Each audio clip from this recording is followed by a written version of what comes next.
19th, 2022 Finance Committee meeting to order at 6:46. The chair would entertain a motion for the approval of claims. Madam Chair, I move that we pay the claims in the amount of $524,383.89. The Elon credit card in the amount of $2,946.10. And a manual check in the amount of $199.80. Payroll and liabilities for 4/8/22 in the amount of $211,216.04 for a total of $738,745.83. Second. Councilmember Pronto had the motion, seconded by Councilman Bailey. Any discussions? All in favor say aye. Aye. Aye. All opposed say nay. Motion passes. Is there anything additional that we need to discuss? I have nothing, Your Honor. I have nothing, Your Honor. All right, we'll adjourn at 6:46.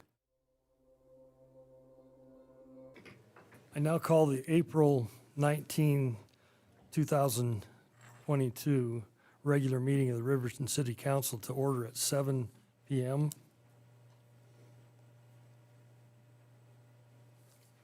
Would Council Member Cox lead us in the Pledge of Allegiance, and the invocation will be given to us by Councilman Bailey. Pledge allegiance to the flag of the United States of America and to the republic for which it stands, one nation, under God, indivisible, with liberty and justice for all.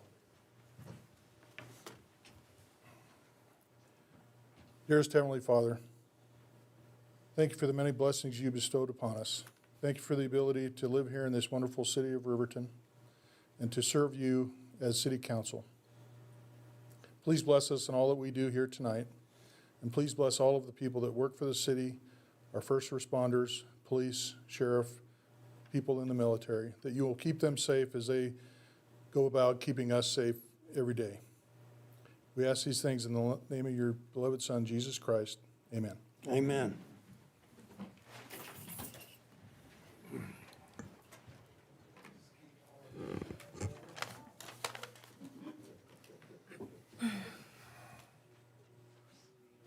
Would the city clerk please conduct roll call? Yes, Your Honor. Councilman Carla Borders. Here. Councilwoman Lindsay Cox. Here. Councilman Mike Bailey. Here. Councilman Dean Peranto. Here. Councilman Kyle Larson. Here. Councilman Christy Salisbury. Here.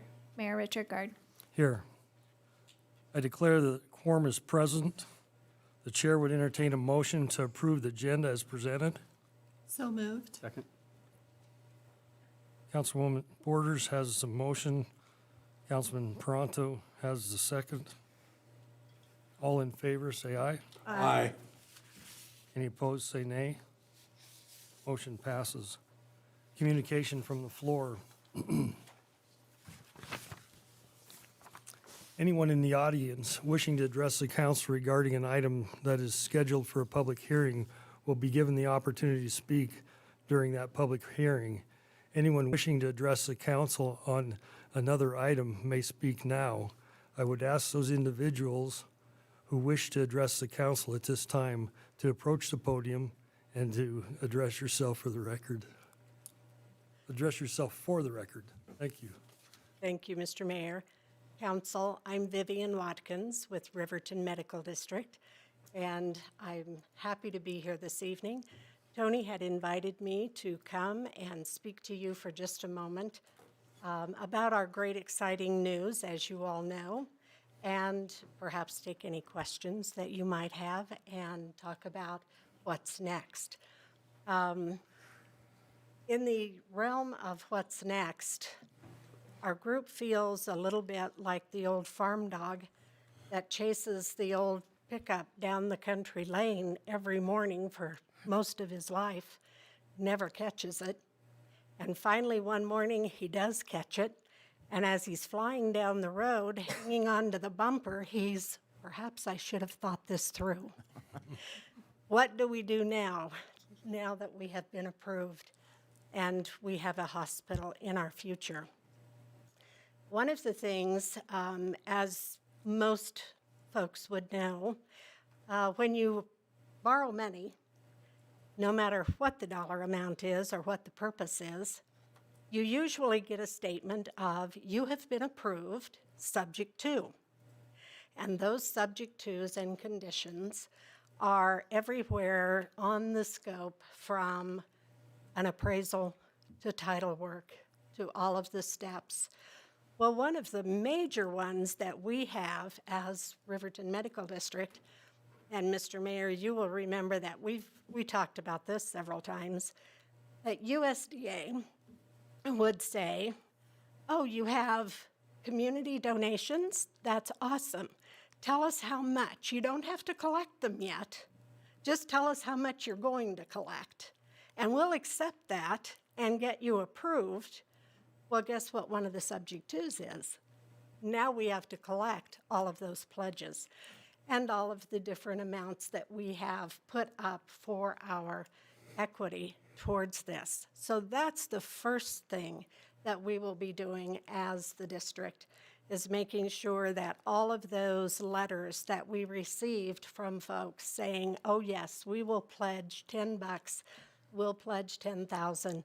We have put together a plan, and letters are going out, and phone calls are being made, emails are being sent out, because for so many times the community has heard me say, we're getting close, and people would say, do you want my pledge? And I would say, no, not yet, not yet, but I'll let you know when we want it. Well, guess what? We want it. And so that's one of the first things that we're doing. Also, the main question that folks have been asking is, when do we get to break ground? When are we going to see a hospital out there on that land? And the answer tonight is, we don't know. Just as quickly as we can get all of these conditions to the loan met, we will be breaking ground. But we don't have a date for that as yet, but we're working hard to get those conditions met. There will be a lot of design work going on, a lot of conversation, I'm sure, with the city of Riverton, going forward with plans and so forth. But that's kind of tells you where we are. We are so excited. Our community is so excited that we have finally reached our USDA approval. $37 million, the largest USDA community facilities loan ever to be given in the state of Wyoming. So when you, thank you. I think that's kind of a feather in Wyoming's hat, that we now can say that we have a large loan from USDA. It took longer, but when you think about a couple of things, it was the largest loan ever to be given. I can guarantee this community, and I bet Councilwoman Christie would agree, when you are asking for that kind of dollar amount, and the largest dollar amount that they have ever given to the state, I can assure you that not only was every I dotted multiple times, every T crossed multiple times, anyone that might have any concern within themselves as a community member as to whether this loan is solid, this project is solid, our financials have been gone through, I can't even begin to tell you how many times, and found to be solid. So we're encouraged, our community should be encouraged, and I thank you for giving me some time to share with you this evening. Any question? I would just add the Wyoming director of USDA. There's over 46 programs, and he said that our application was one of the best he's ever seen, so. We were pretty proud of that, weren't we, Christy? A lot of work, but we were pretty proud of that. Thank you, ladies and gentlemen. I appreciate your time. Thank you.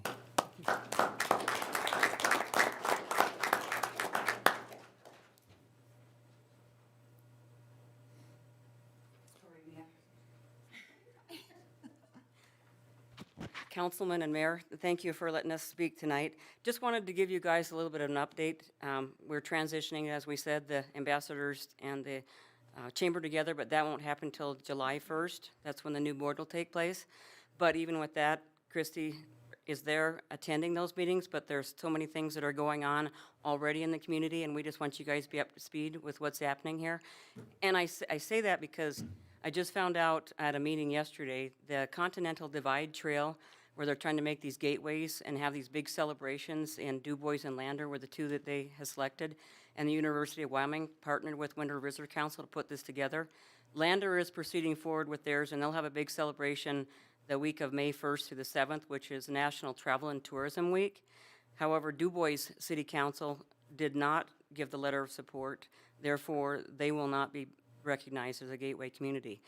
That being said, what we're saying is thank you to our city council and to all of our city crew that have supported everything that we've done in our community to keep us progressing forward. And I say to those folks in Du Bois, we'll take their smelly tourists and we'll take their National Military Museum down here. We would love to have both of them here. But unfortunately, a little bit different mindset up there. So, like I said, the May 1st, the first thing that we've got on the plate is that we just found out about. National Travel and Tourism Week is May 1st to the 7th. So we just had a meeting this morning, which was in line with our creating tourism destination development packages. And I would say, you weren't there, but I would say we had at least 30 people. This was our second meeting that we had. And these were restaurants, little small tourist people like horseback riding. We had Wind River Canyon is there. We've had folks from Lander that have been participating. And we're making progress at trying to put together these packages. We're starting small with trying to combine our restaurants with our hotels and putting hotels, restaurants in these small little packages together. But then we're going to get bigger with that and try to do some bigger tourism destination development.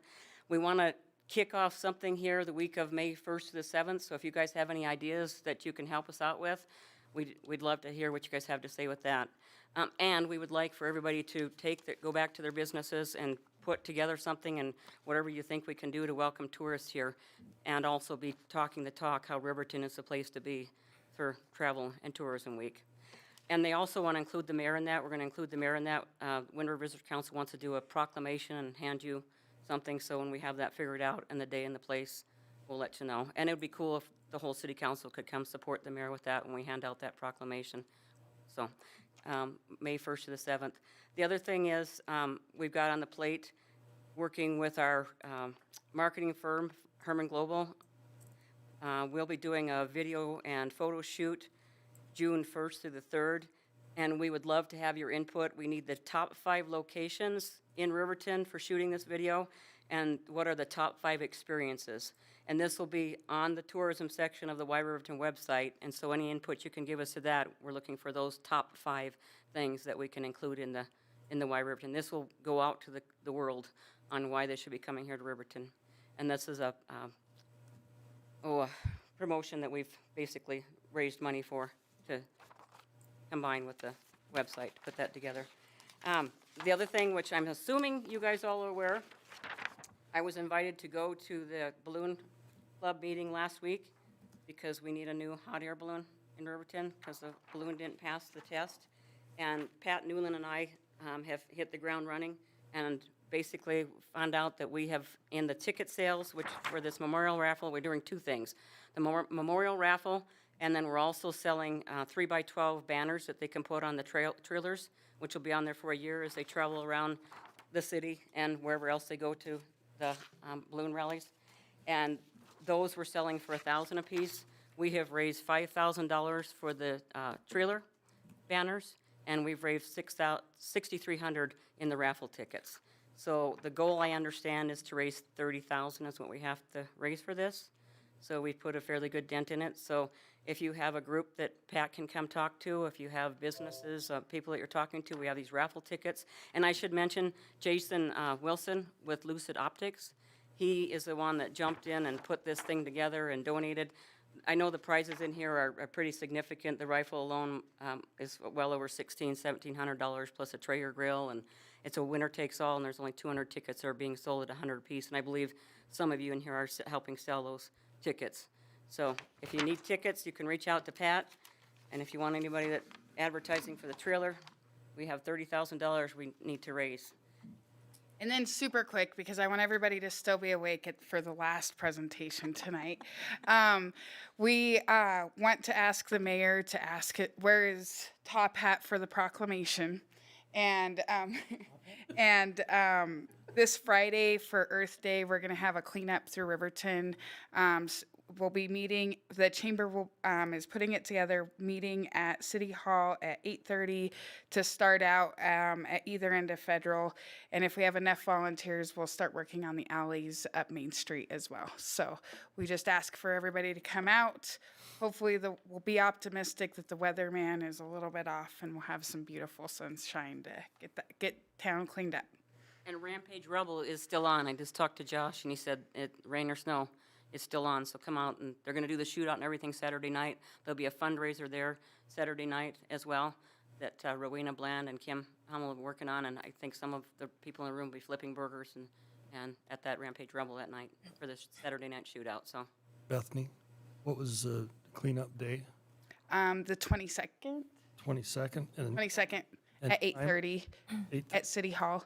And then there will be a group sent to 8:30? work on North Federal and then a group sent to work on South Federal. So if you're a little bit late, that's where the groups will be working on Federal is the main focus. 8:30 to 11 is how long they'll be working. if you want to work longer. You can work longer. Your Honor, I just wanted to ask, how long are the raffle tickets on sale? They're planning on doing the, July 16th is going to be the drawing. But, you know, if I don't know if we should sell them all before then, will they move it up? I'm not sure. Okay, thank you. Yep. Thank you. Anyone else? I really don't have much to say about the agenda, but I do have a few questions to you guys. Can you identify yourself for the? Oh, Karen Bramer, 2130 West Bend Avenue. Okay, so one of the things I noticed that when you go on the City of Riverton website, that I found the agenda, what today's agenda was, but then if you're trying to find information about what these items are, you'll have a hard time trying to find anything.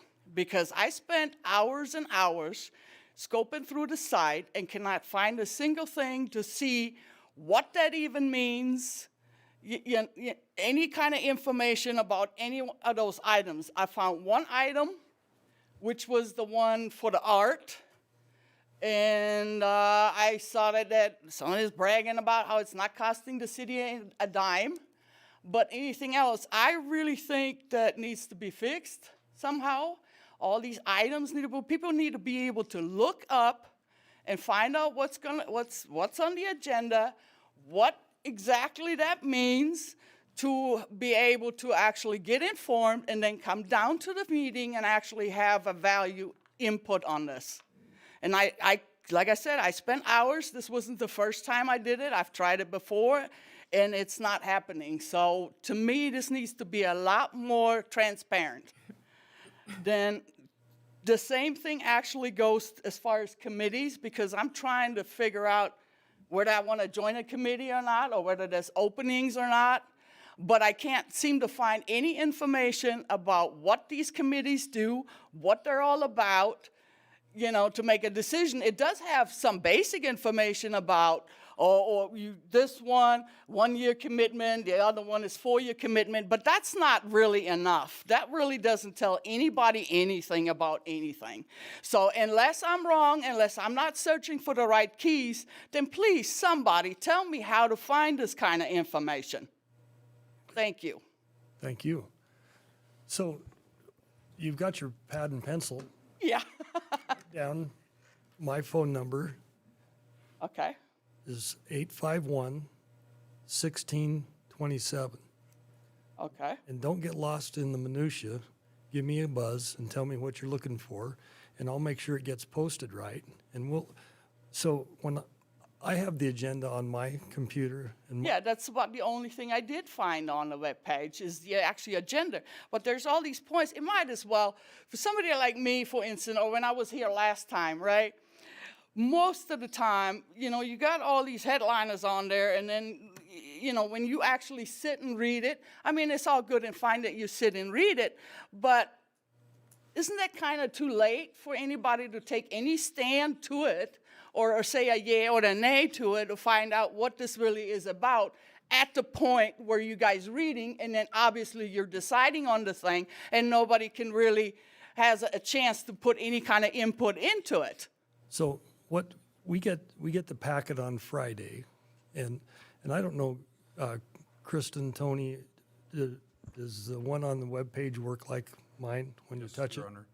The one on the webpage has both the agenda and then the packet. In the packet, if you go to any one of the items, you can click on the line, and it takes you to the staff report and the information that's provided.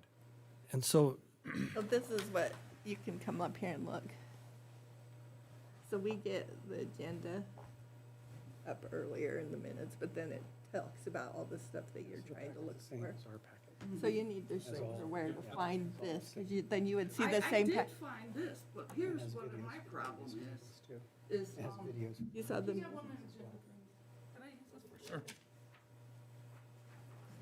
so, and for the public's information, what we're talking about is agenda is posted before every meeting, and it also has to go out into the newspaper. yes, yeah. And we've had to move that date of that information has to be posted by Wednesday. So if we go, see, I don't think you got farther, so we went, whoops, yeah. We didn't go far enough. It covers all of that too. Your Honor, we have to have it to the paper by Wednesday. Okay. That was moved recently. And so what we do with our agenda, that agenda is set through staff, and these reports have to be, this information has to be to the paper by Wednesday. We used to be able to get it there by Thursday. So now it has to be there by Wednesday, and you'll be able to read it in the Ranger.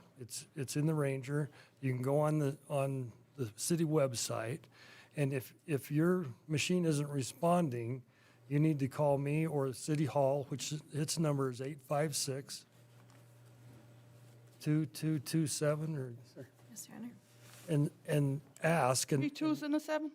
2227. And we'll get it so that you have as much information, the radio station has this information also, and you just touch on that, and our reports take you right to that ordinance, so you can read the whole thing. We Okay? didn't get far enough because it does have the citizen proposal in it. Does have the packet in there. Yeah, see, the thing is, it just shows the proposal or, you know, another reading of the proposal or whatever. Right. Right? Don't But stop.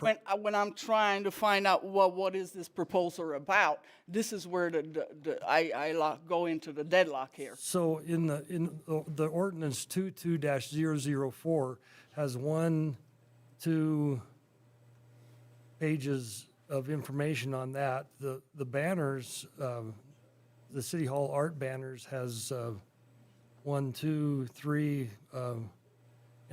and 4, two pictures and videos of where they're going to be. And so the park improvements, that has 2 pages and then a graphic of what we're talking about. And it goes on for 3, 4, 5 pages, has an estimate of cost. So once you Can I get, look at what you're looking at? Sure. Here, yeah, now it's in there. Your Honor, I can show. No, I want to see what he's looking at. Yeah, I can show you where to find that, ma'am. so see, when this comes back, and he's It got looks the like city this. website. So if you just go to the city website and you click on packet, Yeah, see, that one is exactly what I was trying to do, but nothing comes up. okay. You might have to wait just a minute or make sure you have Adobe Acrobat, but it opens just like this, just like we see it. And it has all the information, just like we see on every item, all the minutes from the previous meetings. And then everything that we see is here that talks about the background, the discussion, what it is, the impact to the budget or not. And everything that's pertaining to that is there. If there's a And city that's all on the code. bottom of the agenda? Yes, Is that ma'am. what you said, It's not Bill? on the bottom It's of the in- agenda. It's a separate button to click on. So from the webpage, here's agenda, and then it's under packet. And that packet is available for every meeting. And then after the meeting, then the minutes show up and any pertinent videos. So you can watch the Yeah, videos because as I well. actually did watch some of the ones Yes, there, and I ma'am. also watched the workshops. And And so- begging for money. So this packet has 30 pages of information to it, tonight's packet. So if we aren't getting you to that point, call one of those numbers and we'll guide you through it, okay? Because the packet will be sometimes 80 pages long, maybe even longer. There's a lot of information there. We don't want you in the blind, okay? Yeah, because that's kind of what I'm feeling. I'm like, well, this is ridiculous. You know, you might as well be sitting here talking Japanese, and it'd be the same thing, you know, because nobody really understands it. At least I don't. And- And I'm pretty sure I'm probably not the only one. And we appreciate you getting informed. We want informed voters, and so that information is there available. And then if you don't get the information you want, and that would be available on Friday, then start calling some numbers and asking some questions, and we'll give you better information. Okay? Sounds good. Thank you. Appreciate it.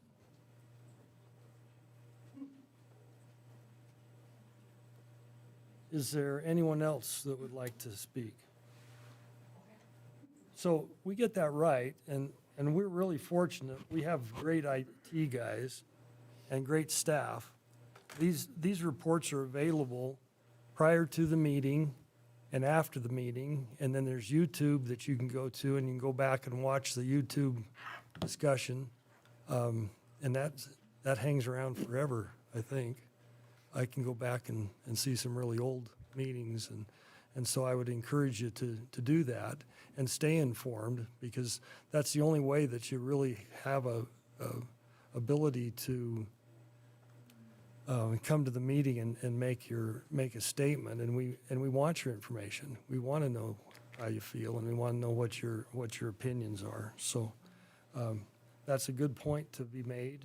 And sometimes when we get on computers, they seem a little bit elusive, but our website is very accurate and very very user-friendly, and any of the staff can help anybody that needs to find that information, find where it's at in that report. So is there no one else that would like to speak to the council? In a minute, we'll get to him. We'll warm him up. With that said, would the city clerk please read the consent agenda items by title only? Yes, Your Honor. Approval of the minutes, April 5th, 2022, regular council meeting. Approval of the minutes, April 12th, 2022, council work session. Approval of the minutes, April 19th, 2022, finance committee meeting. Approval of the finance committee recommendations for April 19th, 2022. And approval of the municipal court report for the month of March 2022. Thank you. Are there any other items requiring further discussion? Your Honor, Yes. the Finance Committee met earlier this evening and approved the consideration of claims to be paid in the amount of $524,383.89. Elon credit card in the amount of $2,946.10. A manual check in the amount of $199.80. Payroll and liabilities for April 8th, 2022 in the amount of $211,216.04 for a total of $738,745.83. Thank you. The chair would entertain a motion to approve the consent agenda items as presented. Your Honor, I'd like to also abstain from any claims paid to Travis Peters or Wyonet. Okay. I'll abstain from any Bailey Enterprises line items. So moved. Second. I have a motion by Councilman Larson and a second by Councilman Bailey. Council discussion. All in favor, say aye. Aye. Any opposed, say nay. Motion passed. Consideration of ordinance number 22-004 on second reading allowance, the allowance for use in the CH zoning. Would the city clerk please read ordinance number 22-004 by title only? Yes, Your Honor. Proposed ordinance number 22-004, an ordinance amending Title 17 zoning, Chapter 17.64, Commercial District CH, Section 17.64.040, Use Regulations of the Riverton Municipal Code, and repealing all ordinances or parts of ordinances in conflict therewith and providing for an effective date. Thank you. The chair would entertain a motion to adopt ordinance number 22-004 on second reading. So moved. Second. Councilman Bailey has the motion. Councilman Peranto has the second. Further discussion. So what this ordinance does, it's commercial zoning, which deals with our commercial corridors through Riverton, Main Street and Federal. And those zonings have specific allowances that are allowed in those zoning areas. And so one thing that is not allowed is propane tanks. So when a company comes and wants to sell propane on Main or Federal, they have to get a variance to that ordinance for that usage. And we've issued those on a number of occasions. As all of you know, we have propane distribution at Main and Federal right on the corner. We have the same distribution at Ace Hardware. We have it at the Co-op on Main Street. We used to have AmeriGas up across from the car wash.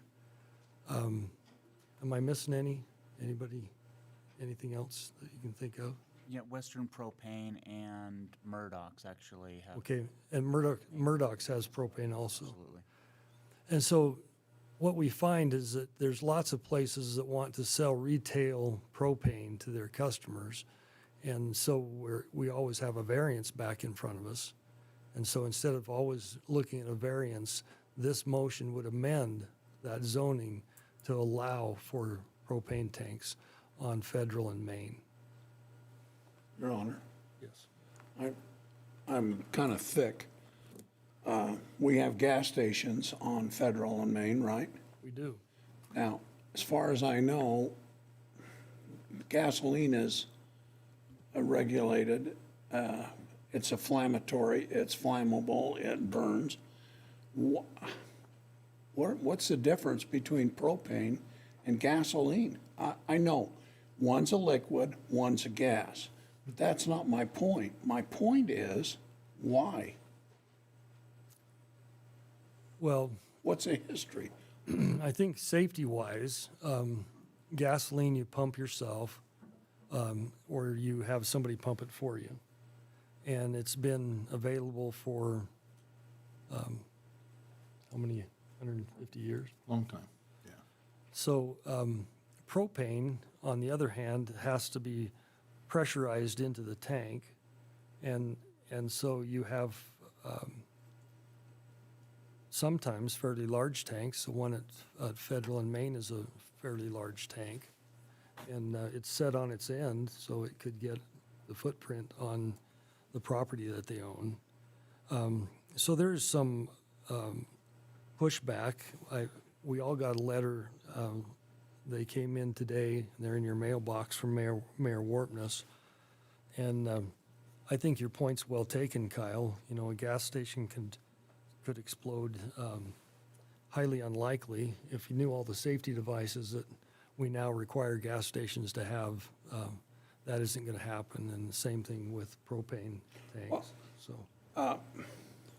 I don't know where anybody buys gas. I buy gas. I pump it myself. But I have never been able or allowed to pump propane myself. There's always an attendant who is there, and there's certain requirements that they follow rigorously. Whether it's in Billings, Montana, or Riverton, Wyoming, they do the same thing. And so I'm just, the procedure. Yes, I remember the explosion on the 2 days before Christmas, and it moved the hotel a little bit next to it, etc. They don't have that thawing shed there anymore for obvious reasons. But there's more safety in that than I see at most gas stations. I've never seen a car with a hose stuck in it, propane driving down the road where I have gasoline. So I'm just wondering if we're not trying to kill something and looking for a problem. Councilman Bailey. The thing we have to remember is even if we allow these on commercial highway districts, that they still have to follow very stringent regulations, fire code, electrical code, all that kind of stuff. So there's, spacing requirements, so far away from a building, so far off the road, et cetera, et cetera. So I don't think it's like we're just gonna see 100 propane tanks pop up on every sidewalk on Main and Federal. So I don't see this as a big problem. I think, again, it'll save some paperwork and it will expedite people being able to add an additional service to their business if they want to. Still gonna have to follow the rules and make sure it's safe and all that kind of stuff. So I don't think it's really a safety issue at all. One question, can I ask Mike? Of course. Go ahead, Kyle. Councilman Bailey, do you sell natural gas at your facility? We used to, yes. But, I mean, the demand wasn't there, but. Correct. Now, was that self-filling or did that require? Yes, it was self-service. So, Okay. and there are self-service propane too. You technically have to train the person to do it, but they have self-service card lock scenarios where, if you get a card, which they're supposed to train you before you get your card, then you would be able to fill your own. Okay. I spent many years of my high school years out in the cold filling propane bottles when we had it down on South Federal. So, I mean, it's not nuclear physics, but it's definitely something you want to pay attention to, so. Okay, all right, thank you. Any other discussion? All in favor, say aye. Aye. Any opposed, say nay. Motion passes. Consideration of City Council Art Banner Project. City Administrator's report, please. Thank you, Your Honor. The city was recently approached by Hal Herron and Mike Martin with regard to additional banners an additional banner, I apologize, there's not multiple, being placed on City Hall adjacent to the one that was placed previously on the front of City Hall on the east side of the building on the south end. We see that all the time, and sometimes we don't even recognize it. Their art project, the banner project that they've been doing, you've seen their work all around town, everybody who's here, and they do a really nice job. We did receive the request recently, which you have in your packet, to place another banner on City Hall. That banner and its picture are, the picture that will be on that banner is provided for you in your packet. It is the, I believe the title is, Hal, help me, the gold miner? Canning Gold, Wyoming. Sorry, thank you. And will be approximately the same size as the existing one. In your packet, you also have a picture, many thanks to Kristen Watson for her Photoshop skills, that show the approximate size and placement of the proposed art project on the city. The proposal is from Mr. Herron, who is here again tonight, to place that and attach it to the building, and he would like your permission this evening. It is recommended to do so. We do like the beautification and the art on City Hall. We do like the art is subjective, I imagine, but I think it's a pretty nice picture. And Mr. Herron can speak to it further, but it is recommended for approval, Your Honor. Thank you. Thank you.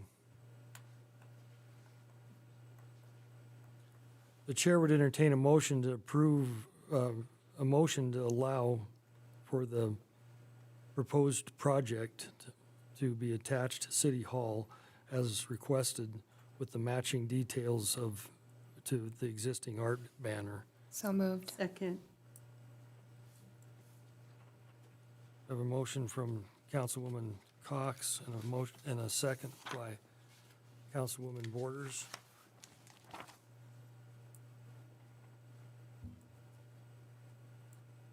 Further discussion. Hal, would you be kind enough to get up and, I don't think you get enough credit for what you do here, so would you pump the brakes for Mayor, us? City Council, thank you for your support. I was going to make one comment. I wasn't going to say anything unless you had questions. Thank you, Tony, for the work that you did. But truly, without Mike Martin and his truss plant and his carpentry skills, this thing wouldn't happen. And, thank God for Mike, but also thank God for Idea Inc. Mike and I were funding this early on and just slamming up banners around town, whoever would take them. We started with the college, and that banner's still up there, a John Singer Sargent. So I just think it's kind of cool, art for art's sake. And we approached the city council at the time back then to put up the one with the mule skinner and the folks accompanying him with the horses. But this is a gold panner, and it's a Wyoming gold panner, so it kind of feeds into how this community and our county and our state grew, mining interests, oil and gas, and so forth. And we try to exemplify that, as well as eclectic things from the Impressionist period. And again, it's just kind of art for art's sake. So I appreciate your support. I think it'll look beautiful on the front of your building, our city's building. So let's explain this just a little bit. Most banners, and it's amazing that they last as long as they do. I don't know what fabrics they're made out of, but they last a long time. So if you go down the interstate and you see a Wendy's billboard, they used to put it up with wallpaper and so forth. But today it's done with banners that are made out of a vinyl material that we often call Tyvek. And so they just drape this banner and tie it off, and that is the interstate banner. Well, similarly, this company in Denver prints for that type of purpose, but they also print for if the Hyatt Regency is going to have Celine Dion in the ballroom or whatever. So they'll put up a temporary banner. So we call them art banners because it is a banner, but they're printed by this firm down in Denver, and that's all they do. But an interesting side note on this, and I know you saw the narrative, but again, in terms of accolades, the Cody Museum has been wonderful to work with. They've been very supportive of this. All they ask is if we use an image that they actually own the right to, not only the painting, but the rights to the image, that we provide attribution. And that you see that at the bottom of this image, courtesy of Wild Bill or Buffalo, whatever. Anyway, the Cody Museum. Okay. So. So once you get that banner, it's donated? Or do No, you have to purchase it? Because of Idea Inc. and their support, we're having to buy them now. Originally, I got them free. I used to travel a lot. So I would go to Minneapolis, and I'd go to their Modern Art Museum. And they'd have a banner out that says Impressionist display September 1st through December 15th. And I'd ask them, what are you going to do with that banner when you're done? And typically they're quite large. And they said, well, you can have it. So I'd have them send it to me. I'd cut off the narrative part, and now we have an art image. And that's how this whole thing started. I told people for years that you stole them. I did not steal any of them. You didn't steal any of them? I didn't. But, there's one hanging that I got from a very notable museum, and the curator there said, you do not know where you got this.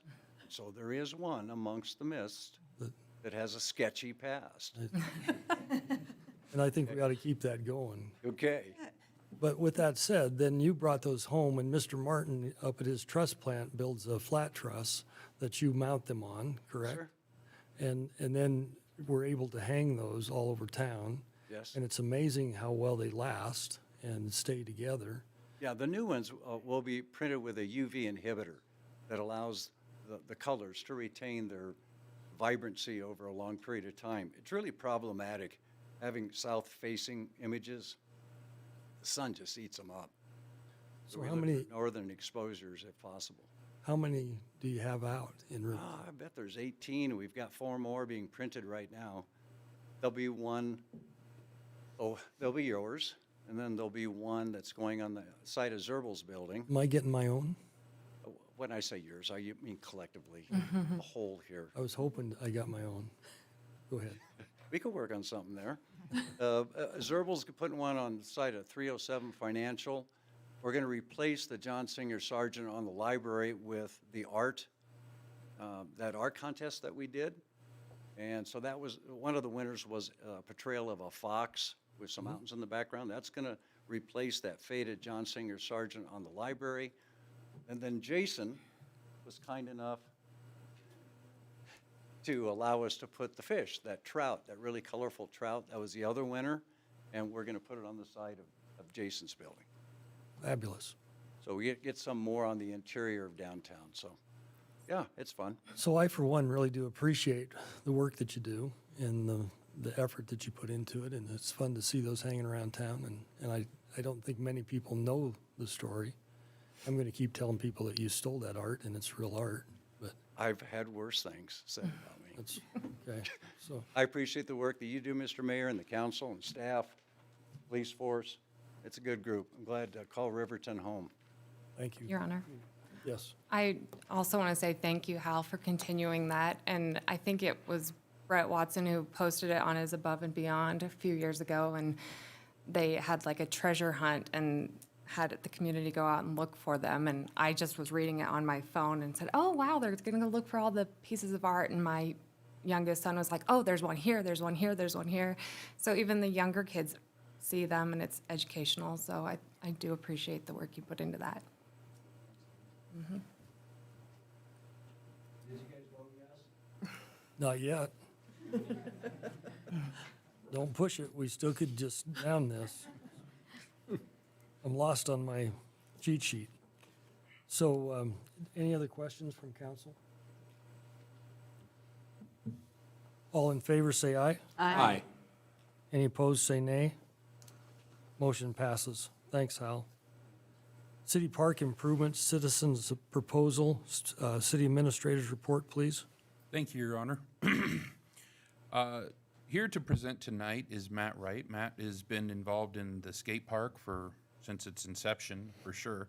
And he recently came and spoke to the mayor and I about a proposal to expand that footprint in the park. Those pictures are provided for you within your packet. And he asked to come and to present that and have a conversation with council. As part of that, you can detail his request. I won't read it verbatim. We did also attach for your reference the previously developed Parks Master Plan aerial. That is not meant to be we have to stick with it, but it is just a reference to what was talked about previously. And we have continued to talk about some of those items as well, including expanded sidewalk areas and the like. So that is more of a not a motivation, but an inspirational piece rather than it is gospel.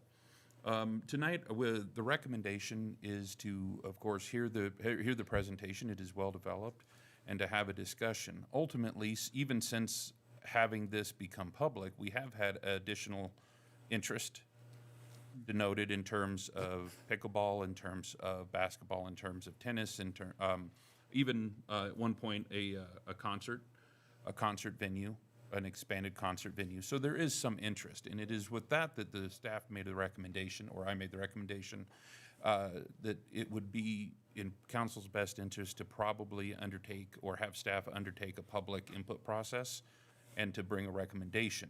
That doesn't remove anybody from the conversation, but it does make sure that the use of the park and the significant use of the park is discussed.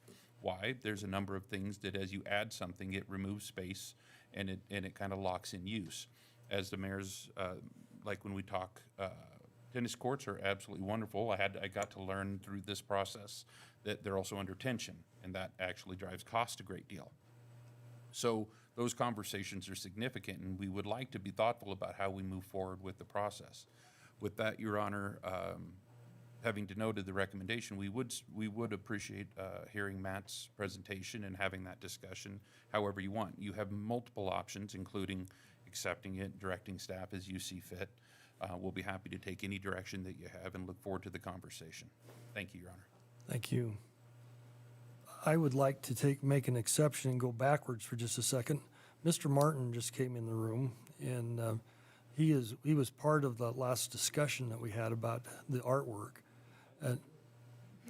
And Hal said you stole the art. Did you? I'll speak louder, okay? So Mr. Martin is a real cog in the wheel in Riverton. And I'd like to point out to everybody that's on the road between Shoshone and Riverton and from Riverton to Du Bois, that the Wind River Development Group has funded 4 billboards that encourage people to go through Riverton and not to take the cutoff like Google encourages them to do through the Missouri Valley. And Mr. Martin has done a wonderful job with this, and we were using your name in vain a few minutes ago about helping Hal hang stolen art. And so we really do appreciate what you do, and I think that should be pointed out. Without you, a lot of that stuff wouldn't be done.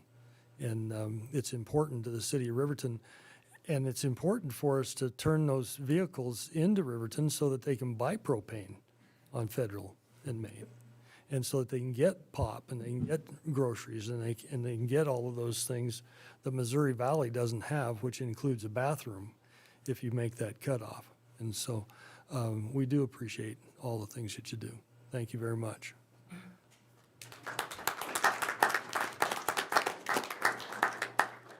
Now, we'll jump back to Matt. Matt's here tonight and with some cohorts. Are you going to bring your cohorts up, or?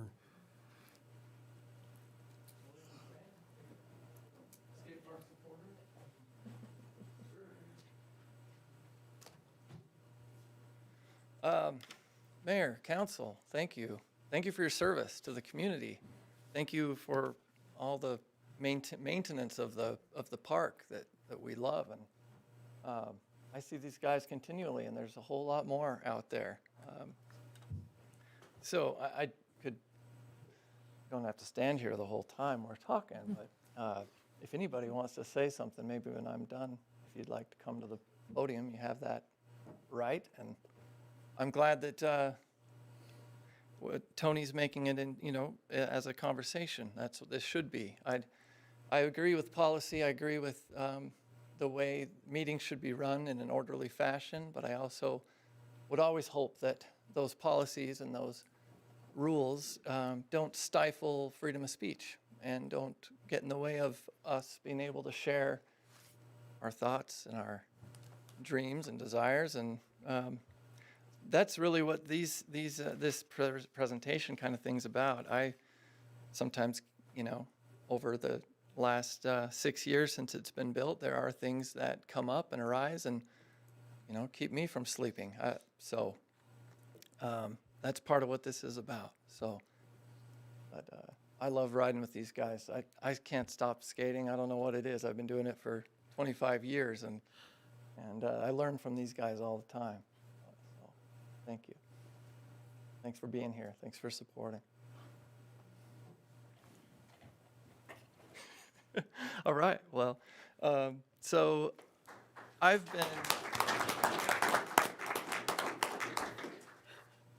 been a citizen in Riverton for 20 years now. I moved here as a young adult. When I was their age, I had dreadlocks and smelled like I was homeless, and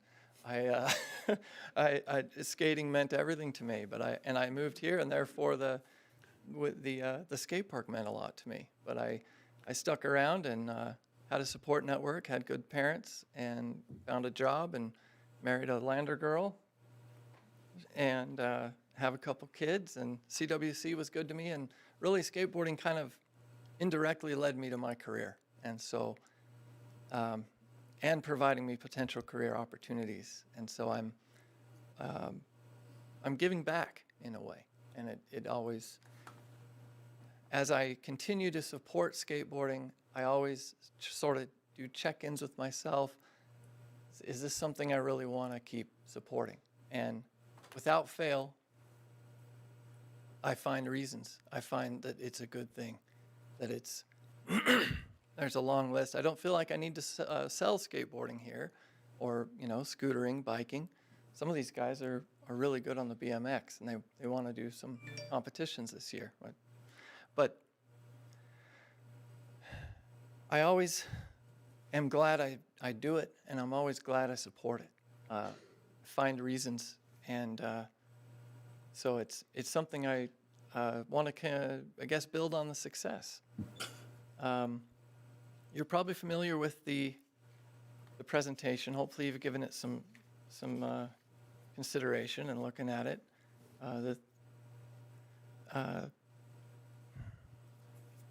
This is just building on previous successes. And to be clear, there's a few things I want to just say flat out is that I'm not requesting any funding at this time tonight. I would hope to get a green light to move forward on potentially this first year, year one, fundraise enough to plan with engineered plans, get the fence taken down of the tennis court fence current, and remove nets, poles, etc. And the green light to bring in some temporary wooden ramps that are already built and kind of get started using the spot. So that would take a little minor patching of the ground. In all the years, I see very few tennis players there. I don't know if there's a tennis presence here. I don't know if there's, in my conversations, it doesn't sound like there's been a movement to resurface the tennis courts or much interest in that. It sounds like it's quite costly. And there are other tennis courts in town that are in much better shape. So it is good to hear that there's some interest from the community since this idea has been put out into the public. So I'm anxious to hear other opinions of what to do with the space. So far, I'm just gathering support and any kind of public comment. So I also, this Saturday, am arranging with the tree board in town to plant some trees in the park near the skate park, provide some shade, and replace the trees that we took out when we built the skate park, and that never sat well with me. So at 1 o'clock this Saturday, I wanted to invite council to come out and see this, see the skate park in action. It looks like the weather's going to be kind of bad, actually. So hopefully some skaters will show up. We can see the park in action and see, and it might be a good time. I would love to take anybody out on a tour of the place and see the tennis court, see what we're looking at, and it might be just a good time to put our heads around it. So if we wanted to group up there, 1 o'clock this Saturday at City Park. Let's see, as far as the number, 185,000 for this project, that's really just based on, well, some past experience in how this stuff goes, and just some homework I've done. And I feel like that's more of like a proposed goal or budget that we try to keep it under. And that would include the parking lot and the full 180 by 120 concrete pad. Basketball hoops and concrete features. The park is fast. The skate park is a very fast, intimidating kind of a place that I've noticed a lot of beginners kind of come out and don't know where to start. That's just the way it went, We got Dreamland involved. They're great. They've been building skate parks for 30 years, but they have everything just kind of got a little bigger and a little faster, a little crazier, and the kids who have determined to learn as they have, some of them are incredible skateboarders. It has everything you need there to go professional if you wanted to, and the skateboarding is now in the Olympics this year, so it's not out of the realm of possibility that these kids could be making careers with this. So, but it is very popular. And guess we can open it up for questions, or? Please. I just want to say it was interesting since we saw this proposal. I was driving by and there was a little kid, but they just were using the ramps to sled down, just. Yeah. They're like, I'm not getting on a skateboard to do this, but I'll just use it as a slide, which I thought it was kind of, so the beginner's park is, I think, a great idea. Right, and I mean, as fun as that is, my kids do it. It hurts probably. And it's actually, some of them are real athletes and they want to go 20 miles an hour on a BMX, and it's not really a place to let your kids kind of just run wild there. And as fun as it is, some I personally, when my son's doing that, I kind of get a little nervous, and it's not really a playground. It's a recreational facility that's state of the art. It's a state of the art skate park, and I don't want to look like we're not grateful for it, or we're actually. It's a fantastic place. It's just there is things that it lacks, and so we've kind of come up with a solution, and this is our. It seems an expansion. If we expand, that seems to be the likely area.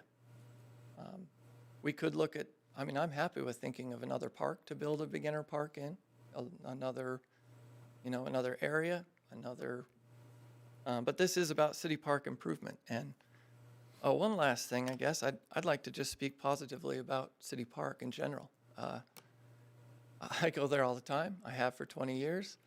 Sure, I've seen some things that kids shouldn't be seeing, but look, if you go there looking for trouble, if you go there with a mindset of City Park's a dirty place, whatever you say or think, you're going to find that. It's just like anything.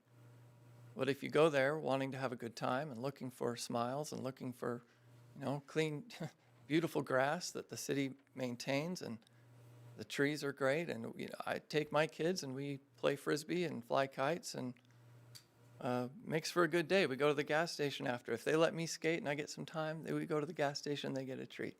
And it's a lot of fun. So, I just encourage, I'm grateful for the splash pad project. It's unfortunate that's had its trials, but I'm sure those kinks will get worked out. My kids enjoy it when it's working.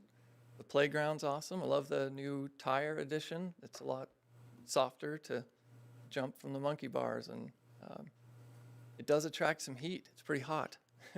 Some trees would help with that. So, Okay. So Matt, what the motion that is on our agenda tonight is a motion that would direct staff to conduct a public input process and develop recommendments to be brought back to the council at a later date. So, once again, the comment that was made earlier in public comment was sometimes people don't know what we're proposing to do. And so there's other people here. Mrs. Bailey would like to have a moment to discuss some things that they would like to see in the park. And so I'm going to run through. Sometimes I guess I'm a details guy, and I'm fortunate that my packet works. And so what we have is a tennis court that was a 3-court system in the southwest corner of City Park. And that, many years ago, we looked at replacing that. And to pour that, the bid came in at about $380,000 to replace that pad for tennis. Racket sports have fallen on hard times. There aren't as many people that play racket sports as we used to. That's even seen up at Teton Court.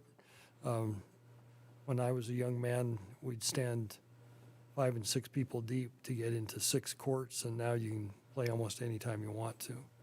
So what Matt's proposal is to take down you can't have a tennis court without a great big fence, because it's got to stop all those balls that don't get hit perfectly, right? Yep. And so he would take down that fence, and then on the very west side of the old tennis courts, he's proposing putting in a full-size basketball court.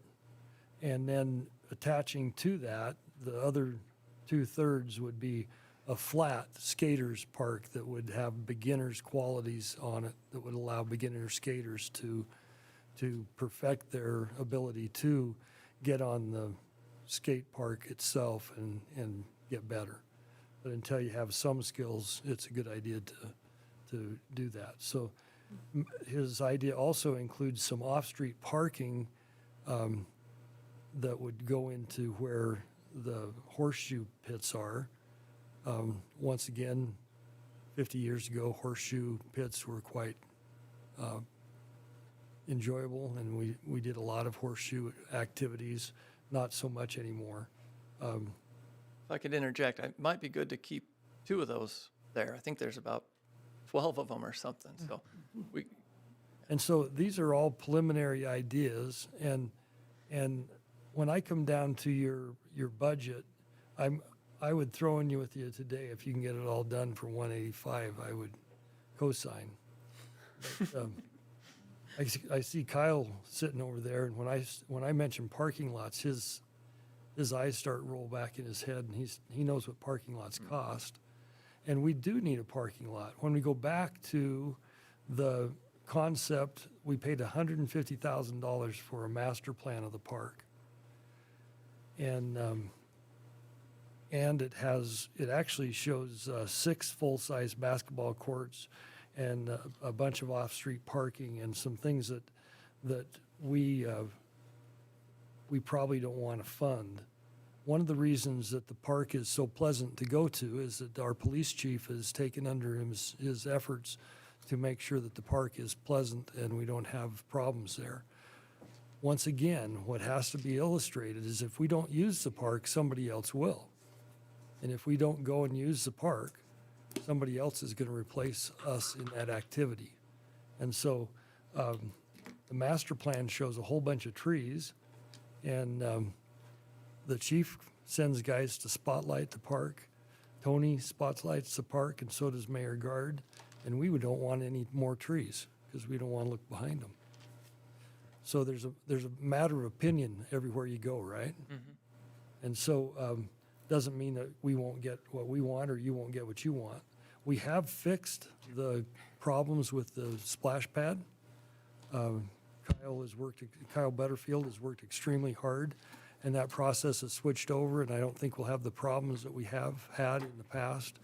That's straight culinary city water that's going to go through that system now, and so it should be up and functioning all summer long. And so I think what Tony and I have put together is that we want a public discussion of what other people would like to see in the park, to see what we can do to make those things work. So, Matt, did I cover your project fairly close to what you wanted to do? yeah, I think you covered it better than I did, actually. So that's why I get paid the big bucks. And so if you'll relent the podium for a minute, and Mrs. Bailey, if you'd come up and give us your ideas of what you'd like to see in the park. Is there anyone else that would like to? Okay, just one at a time. You Gilpatricks keep doubling She's up. with me. Okay. All right, here we go. Hi, Mr. Mayor and other council members. My name is June Bailey, and I'm a resident at 2004 West Park. And one of my recommendations was for the park. I really do like your idea for the skate park, but I was thinking the basketball, we could utilize and do both basketball and pickleball. We're trying to get a league here in Riverton, and we haven't really had any places to play but the tennis courts. And he's right, they're not in the best of shape. No, just kidding. But, Mike said that he did that. Is that right? right, he's not fast enough. That's right, I'm not fast enough, so, you know. If you get the dishes done But the quick. thing is, if we can get a league, we can also get grant money to hopefully later build other courts. But I think we could utilize the basketball court and use it for pickleball. We could utilize both. And I think that way we're getting, kids that can play basketball and we can play pickleball. Pickleball's not only for seniors, it's for kids, parents, everybody. It's just really becoming a big sport. Being taught in the school, Josephine Gilpatrick, live on Monroe. It's becoming a very popular sport. It's being taught both at the high school. The rec department, last summer, we used the tennis courts last summer every Monday night, and there were probably anywhere from 8 to 10 people, sometimes 15, that played all last summer on those tennis courts. If you go down there, you see we marked them all up. We've had people come from over that's Yeah. playing. The other cool thing is, it's kind of like golf. If you have the courts, or you have the golf, they come and they play golf. Tourists come if we have pickleball, and hoping to eventually have tournaments.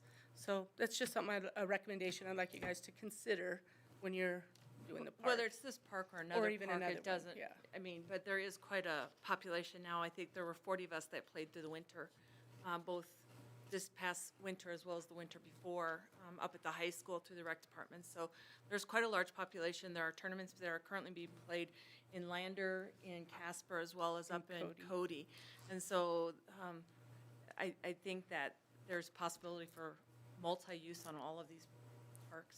Yeah, I think there's opportunity. Yeah, for sure. So in the conversation, what we thought we could do was with that full-size basketball court, we would put pickleball lines on that court, and we think we can get 2 pickleball courts on the full-size Right. court. And what would be really smart is to have those lines put on so that they're there and professionally put on, just like the basketball court would require. And then we'd also like to put markings for where to put the cornhole boards, so that you don't have to go measure them in. You could just drop them on their squares, and then you would know, and set that up. There's, once again, Mr. Martin is an expert at cornhole, and he would probably win all the tournaments, so we would have to exclude him from being able to, he's probably a professional status there. But I think that's a really important thing to do. And so if we take what Matt showed us that he would like to do and evolve it to where we have these other ideas, one thing that I would like to see is if we could arrange that flat skate park to be able to put more basketball hoops on it. Thermopolis does a 3-on-3 Yeah, tournament. that was my next thing. And it really draws a lot of people. And so if we keep those things in mind and make that so that this is multi-purpose, we can get rid of the other standards for most of the rest of the year and go back to a flat skate park, but we'd have that opportunity to do that. And then if we would maybe not go as far as into, it'd be nice to have more parking. We realize that, but parking lots are going to get expensive. And Mr. Gilpatrick, if he would get to speak, knows how expensive asphalt is. And so when Rick and I were young, the real major draw to the city park was the Major League Baseball diamond that was there.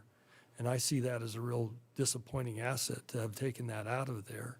And it was fun to be able to get into the majors and get down to the right dead center in City Park and be able to play. So maybe there are some places that we could form a committee like of yourselves and come back to us with recommendations on how we make this work for everybody that's involved.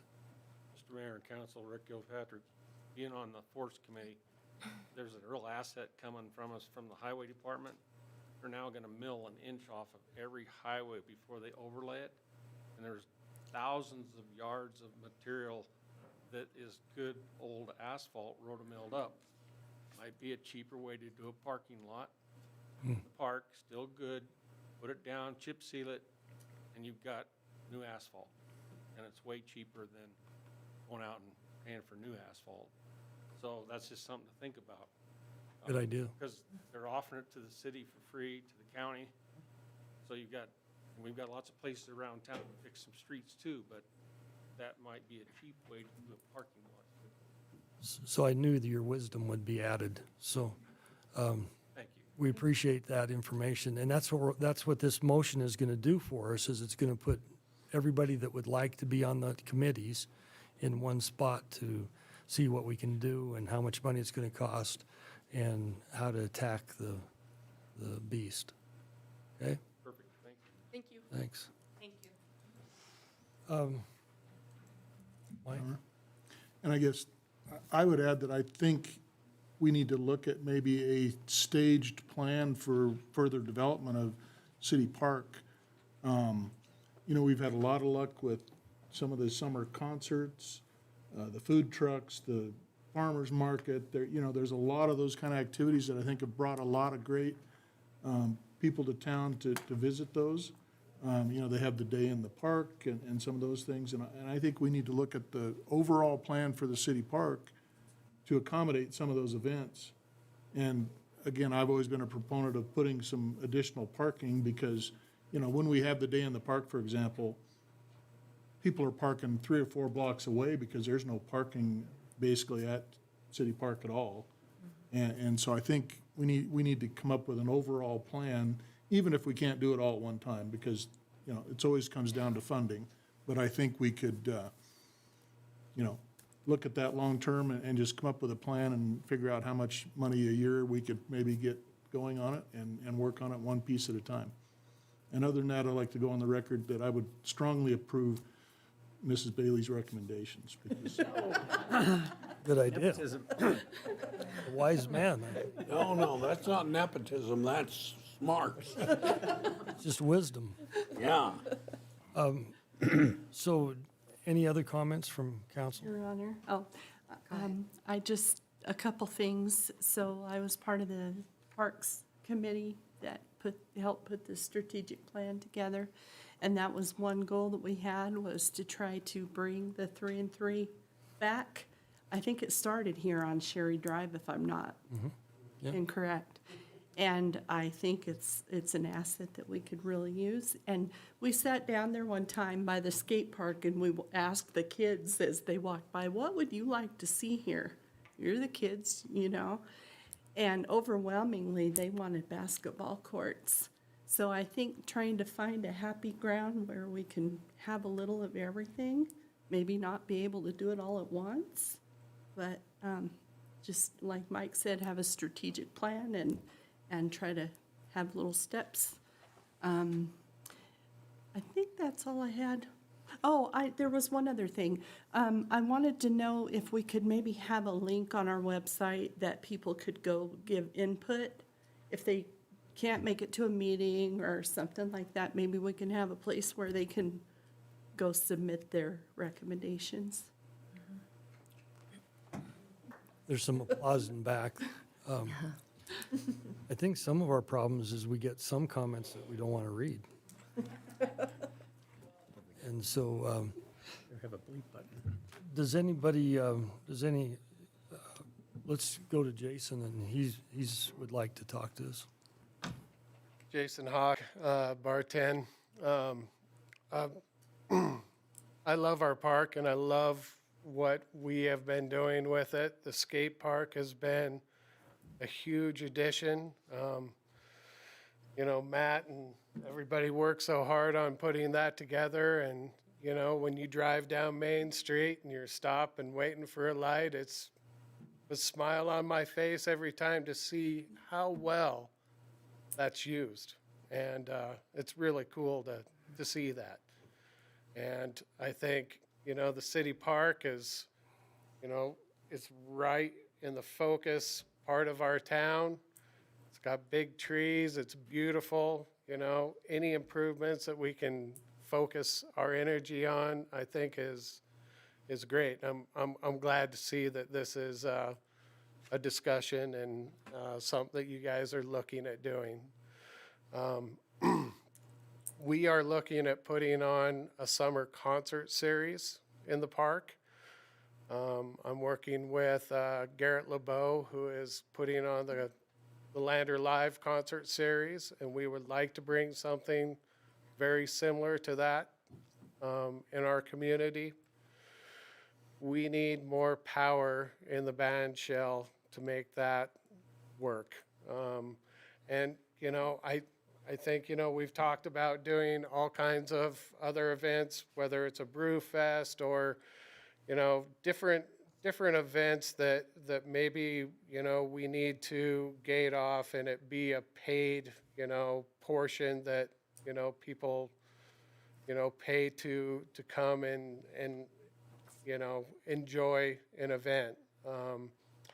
Or just, being blocked off in general. Now, I don't think that we want to put up, gates or fences or stuff like that, but I think we all should maybe discuss or maybe find some funding of a way to, put up some poles and be able to rope things off. So I think that would be kind of cool if the city had, that, and maybe we could, keep it right down there where the bathrooms are, that it made it easy for us to use.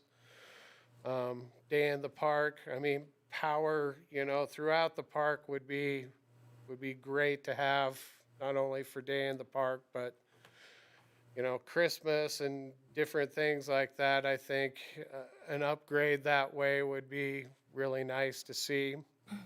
And something that I've also kind of had this vision of, and I've discussed it with a few different people, but it would be great if we could,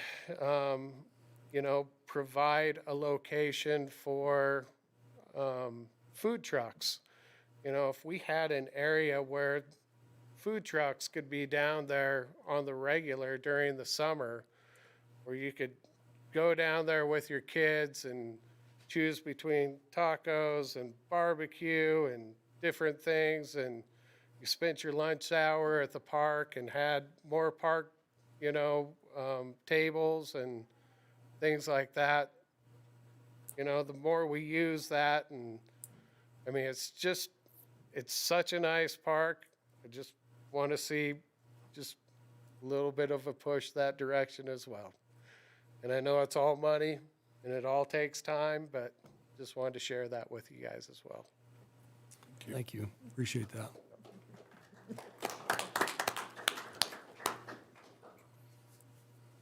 Councilman, Mayor, my name is Saul Luna. I'd like to make a short comment about the park as well.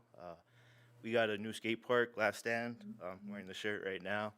I've noticed a lot of sales with the boards and younger generation coming up as well.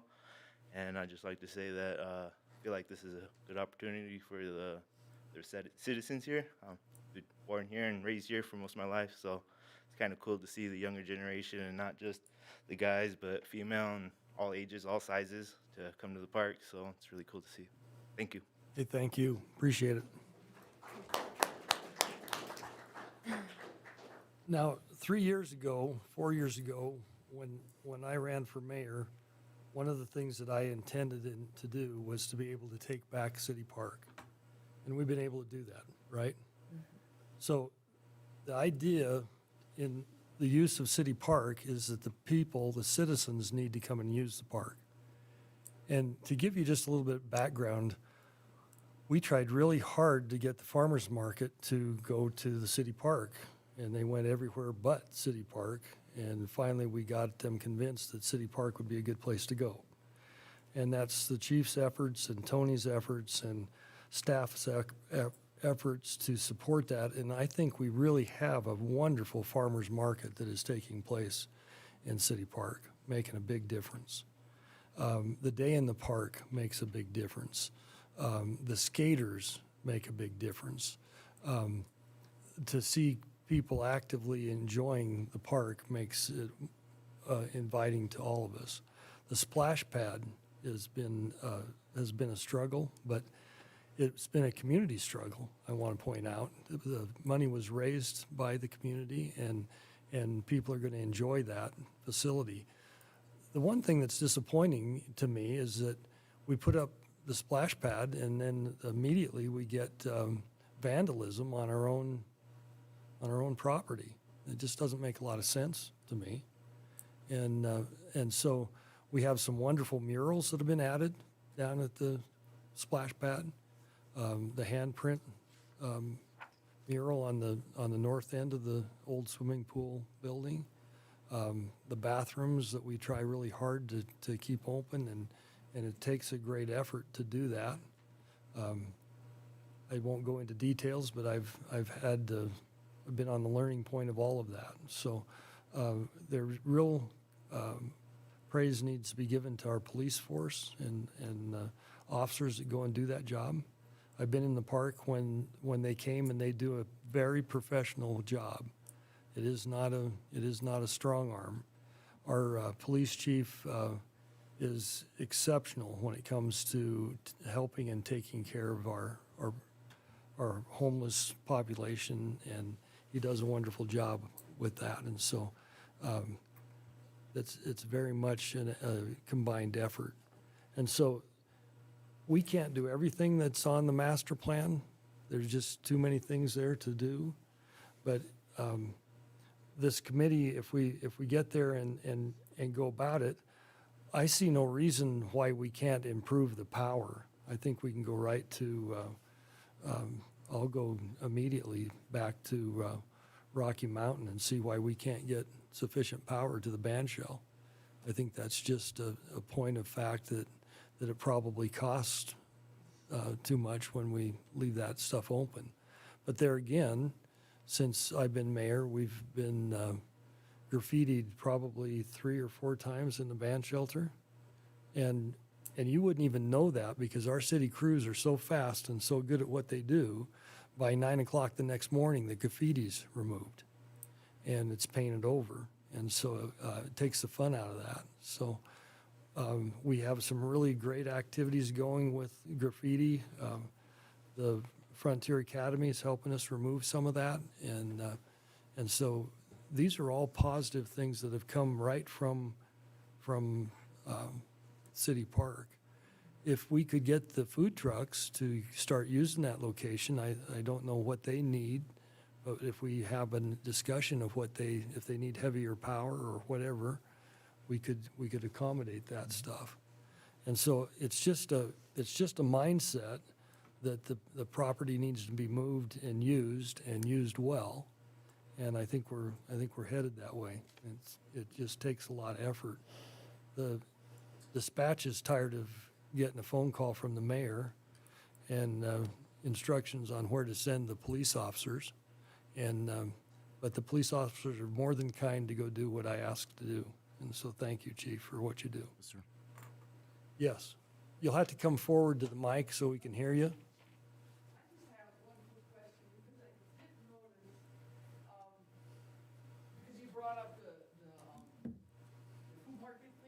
Would you state your name again for the audience? Okay, Karen Bremer, West Bend Avenue.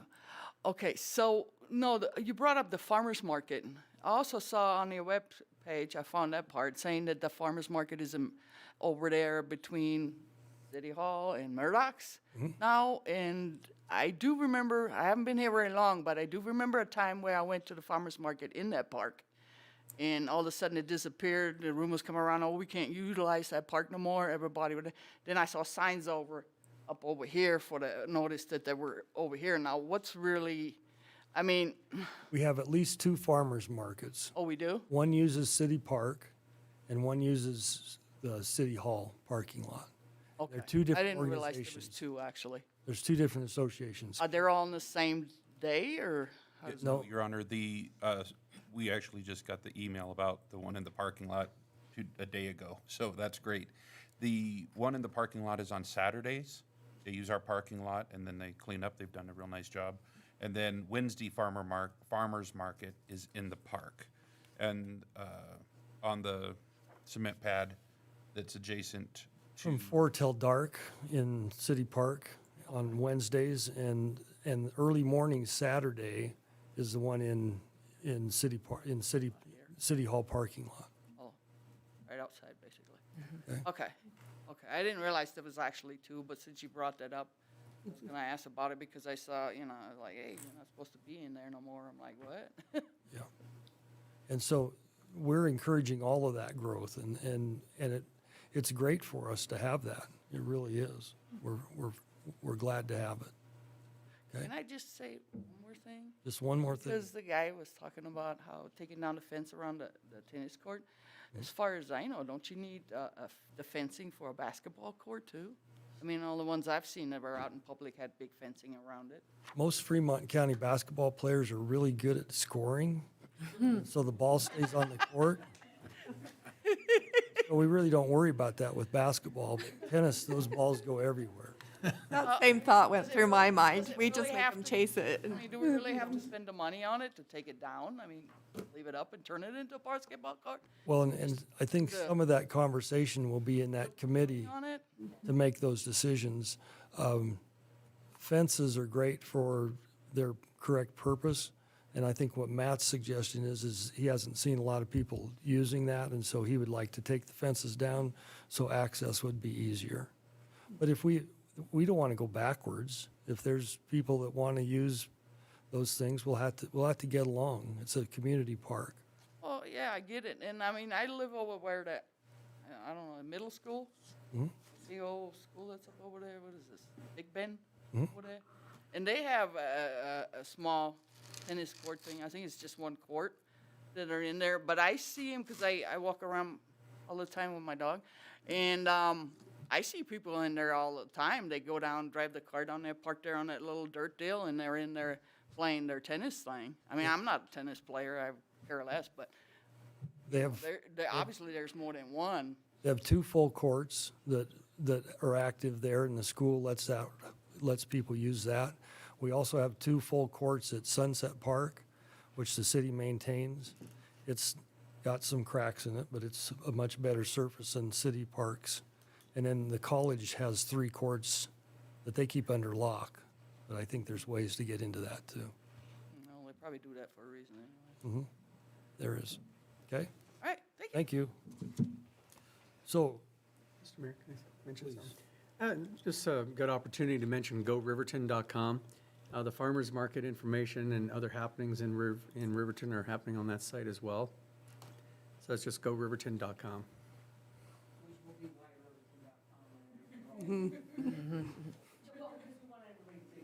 Thank you. Sorry. WhyRiverton.com or GoRiverton.com for now. So the world isn't electronic. There's a few of us that think it is, and that's a really good avenue to get to that. And I would encourage you to continue to use the city website. Our staff does a wonderful job on that. I think just in the weekly report, I read how many hits were on that website, and I don't even know what a hit is. I think it's illegal, and the police might have something to say about that. But there's also shares that go out from that site. And so the more of us that use that, the more information that's going to be available. The Chamber of Commerce director's in the room, and her head's nodding, and they're going to have a website that covers the entire city with all their activities. And we'll try to push that forward off this dais too, so we know where to go for that information. City park's important to us. I think we've proven that over the last 3 or 4 years, and we'll continue to. We want a lot of use there, and we want people to come and to use that. While we're on that subject, also in the weekly that Kristen takes care of, I believe, her staff, you can come in and reserve the parks. And so you can reserve Sunset Park, Teeter Park, JC Park and City Park. City Park, JC Park, and Teeter Park, and Sunset Park. Correct. And when you do that, cross-pollination here. So when you do that, you have, there's a fee to reserve the park, and you pay that fee, and then that information gets posted to the police department, and you get information so that when you get to Sunset Park and there's something else happening, there will be a sign there that says the Guard Family Reunion has the park has the Shelter or the picnic shelter from these hours. And so they try to do a really good job of that, and they post that, and they get that information to the parks guys. We have the very best park staff in the entire state.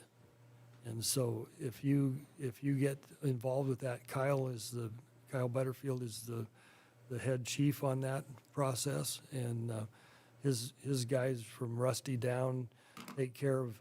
Now, so every once in a while, we lose track of what we're doing, but over the years, those guys now mow all the baseball fields, and they take care of all of the greenery spaces in Riverton, which consists of 6 or 8 parks. Kyle, do you know how many parks we're taking care of? Your Honor, I think it's higher. Number 12 is in my mind, but we are lucky to have Rusty in the audience. Rusty, where are you? I didn't see you. And if we're going to have him here, we might as well have him participate. Rusty, you want to come up to the dais and tell us how many parks we're taking care of?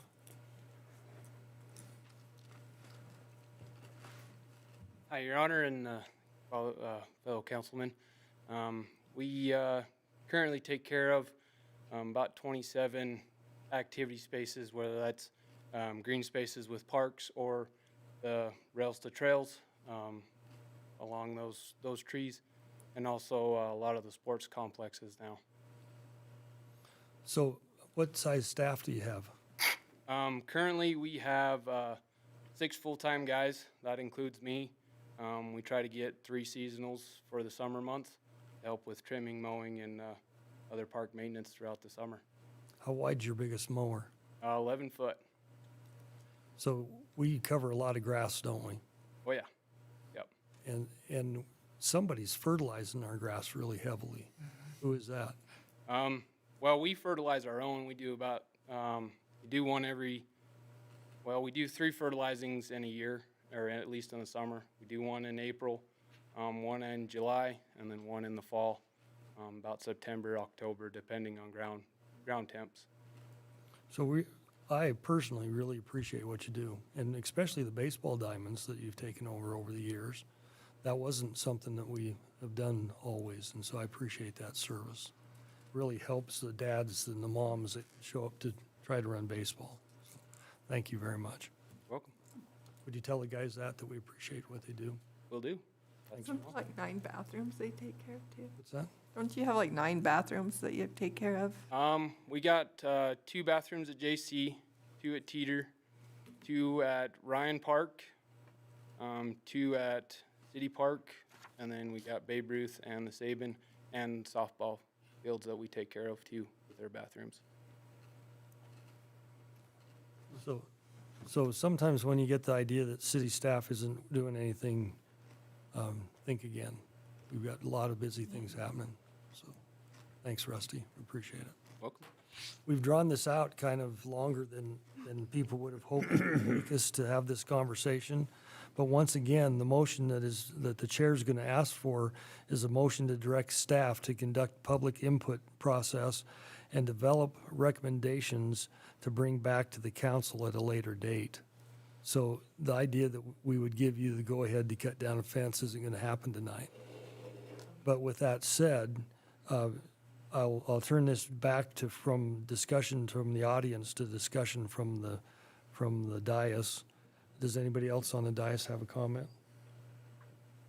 I think, Your Honor, if I might. Dean? Having that well-defined plan is going to help us with funding as well, because we have various organizations like the Riverton County School District 25 Rec Board, and we also have beautification funding that's a part of that. That if we have that defined plan, then the various organizations can kind of help aggregate some of that funding and really actually make some difference, as opposed to just trying to fundraise it all. Not that we don't need fundraising, but that we can kind of try to come up with some projects in town. I know that Rec Board tries to fund at least one kind of a bigger project every year. So if we know that that's coming, we can kind of get on that landscape and at least see that and maybe kind of hold out some funds or kind of work towards that end. And I think other boards can do that as well. Yeah, and Councilman Peranto points out a really good thing that we have in Fremont County and in Riverton. There's other funds. They don't all come through the city of Riverton. The Fremont County Rec Board funds a lot of activities in Riverton. And so if we can get this combined and take this to other spaces, there's dollars that we can generate, along with grants and other things that we can do. So A good comment. Thanks, Dean. Staff have anything to add? No, Your Honor. So the chair would entertain a motion to direct staff to conduct a public input process and develop recommendations to be brought back to the council at a later date. So moved. Second. So moved. Councilman Bailey has the motion and Councilwoman Borders has the second. Any discussion at this point? All in favor, say aye. Aye. Any opposed, say nay. Motion passes. Now, I appreciate the patience of the Planning Commission. Recommendations on R4 zoning presentation. Community Development Director's report, please. Absolutely. Thank you, Your Honor. After a recent rezone of land, the city council was tasked the planning commission to put a committee together to research and analyze R4 zoning and how it is currently applied in the city of Riverton. Taking that information from council, I passed it on to the commission, and they formed an R4 committee right away to look into the issue. We quickly found out that there are quite a few issues and repeats in code itself, as well as some instruction for guidance that the group felt was out of the realm of possibility. Presentation today from the committee is from the first collection of thoughts from the committee. It's good to note there are some sections of code that are going to be pointed out that contain contradictions, poor cascading in code that are likely to need to be corrected one way or the other in reference to the committee or not. Once we started digging into the brass tacks of it, we found quite a few conflicts and issues just in the way that the code was written itself. So there's some options at the end of today. There's some options. Council can turn down the idea for R4 restructuring from the committee. Council can modify the language or language of the proposal. And council can send the committee back to look in a different direction or put more information together to be combined with this information. There's currently not any proposed budget impact to this, and it's the recommendation of the city of Riverton. Council considers the changes proposed by the R4 committee. Thank you. Hi, guys. Hello, council and mayor and staff. I am Bethany, and Bethany Baldus, and I've been on the Planning Commission, I think, for 4 years now, and the Planning Commission saw fit for me to be the chairman, so you get to hear from me tonight. So we all remember the recent rezone look that we had for R4. City Council came to Planning Commission and asked for us to take a look at the R4 zoning, which is the multifamily zoning within the community. The committee was chosen by Planning Commission, so we have myself, Josephine Gilpatrick, Christine Anderson, Julie Watts, and David Kellner as members of that committee. We met every week and discussed many issues about the current residential R4 multifamily. And just for a recap for anybody listening, Riverton currently has an R1, which is the most restrictive single-family zoning, an R2, which is the single-family to duplex, and then we have our R4, which is the multifamily R2 or R1 can be built on R4. The topics the committee talked about was the cascading code, which contradicts by having R1 and R2 in the current R4 code. What does our current code look like on a 1 acre lot, off-street parking, and other ideas for City Council to consider. So this is our current multifamily R4 zoning, and it's 1740-010 on. When we went through, we really started pulling out the cascading code from R1 and R2. And the reason for this is when you're working through this with the developer, those are the first things you see, and it completely undermines itself later on in the code when it says up in the cascading code. It talks about 4,000 square feet, 450 square feet, and so on. And then down here it says that living units must be a minimum of 300 square feet. So it makes it hard to understand when you're working through that of what the actual intention is.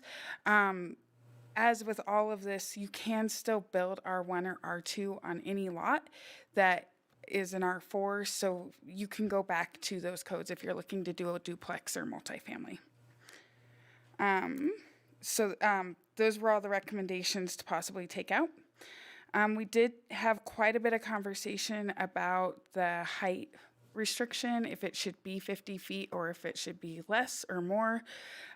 We did find that structurally for the size of these buildings, you would be maximizing you'd be maxed at a 3-story so that you could have the correct pitch for your multifamily unit with that. So we're not trying to go up to the stars or anything. One of the first tasks that we did in the committee was look at what our current zoning looks like on a 1-acre lot. Of course, there's not very many lots out there that are perfect square, but it was kind of the idea that we couldn't know what we were dealing with until we saw what the code looked like. So an acre lot is 43,560 square feet squared. Divide that in half since we have a 50% building restriction. No more than 50% can be covered by main building or accessory buildings, which will be important later. I put in the required setbacks that would be required in other code and areas just so that we could have that image. And that leaves us, divide all that out, that we're looking at 72 to 90 units per acre at 300 square feet.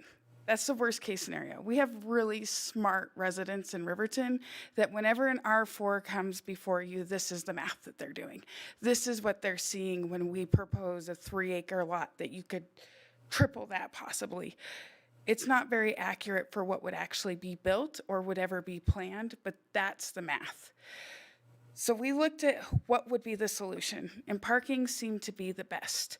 So what happens in our current situation is a few years ago, City Council went through and changed all the parking standards to maximum, which has been fantastic for our commercial businesses. It's really helped out on some of the bigger parking lots like Sutherland's and Murdoch's and so on.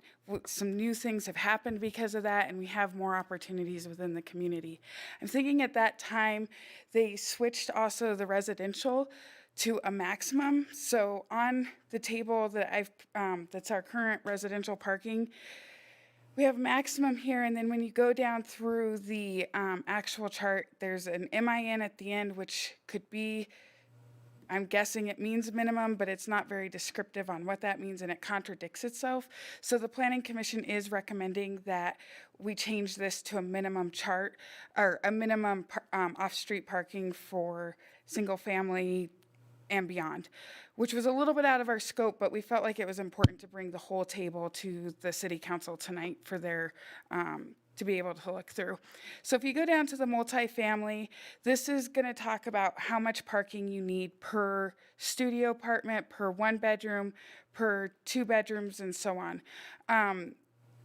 Parking is going to impact not having enough parking is going to impact your neighbors more than anything else that a multifamily unit can do. So whether these are the exact ratios that need to happen, we did talk to a few. I was concerned about, the committee was concerned about because we have a lot of retirement multifamily homes that don't necessarily need as much parking.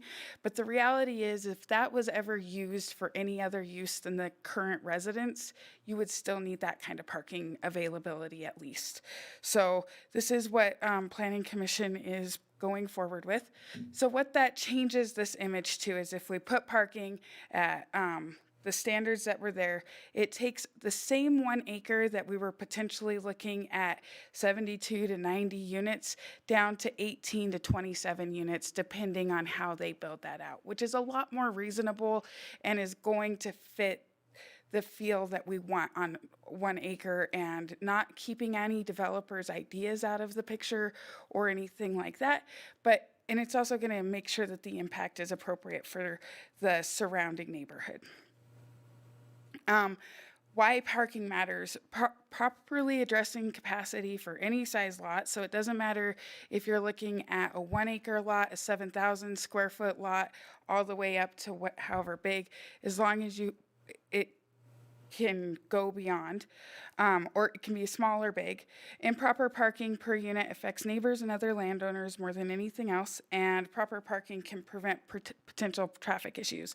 I know that was a huge concern in the current zoning conversation, and it's a big deal because if all of the cars have a space and they're not on the street, we're not going to have as much impact in our actual traffic patterns. So some other things that Planning Commission talked about, conditional use permit option for R4 structures for maximum height. So potentially being able to do similar to what happened with the flag on Main Street, where there's a conditional use now if you want to have a bigger flagpole than what we currently have, so that we don't ever have a situation where somebody's trying to get variances and then having to fix that later down the road.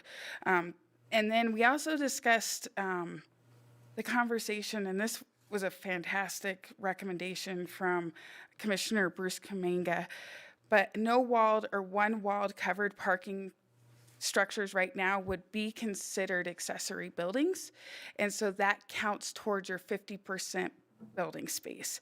If we took those kinds of structures out of the current accessory buildings, so just over the top or one wall, so on the back, it could potentially level up some of those smaller units or bigger units and give a higher priced unit, but not be counting against the overall living space or building space on a particular lot. I think that it's a really good suggestion to kind of look at and figure out the wording of how that would actually appear, but I think of the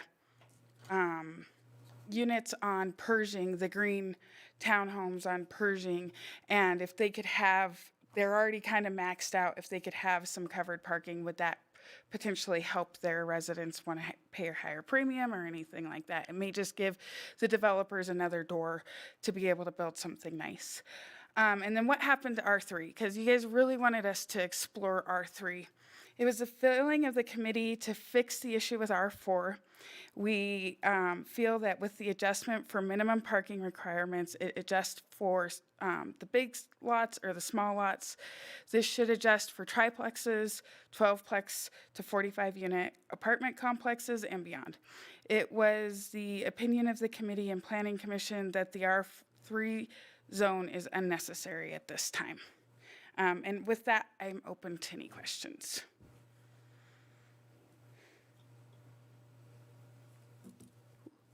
Water too deep? Water too deep. It's a mouthful. This is a difficult problem, and I appreciate the Planning Commission and the people that were willing to sit on this special committee. I think most of your team is here. I don't see Dave tonight, but I do appreciate the hard work and weekly meetings that it took to come up to this. And I think this is a quick solution to the overall problem. Parking is the problem, and it's the easiest. It's the first thing that people go to is, we're going to have 150 cars trying to access this intersection, and so I think this is a good start. Do we need more R4? So really, once again, we don't control how much R4 is in the city of Riverton.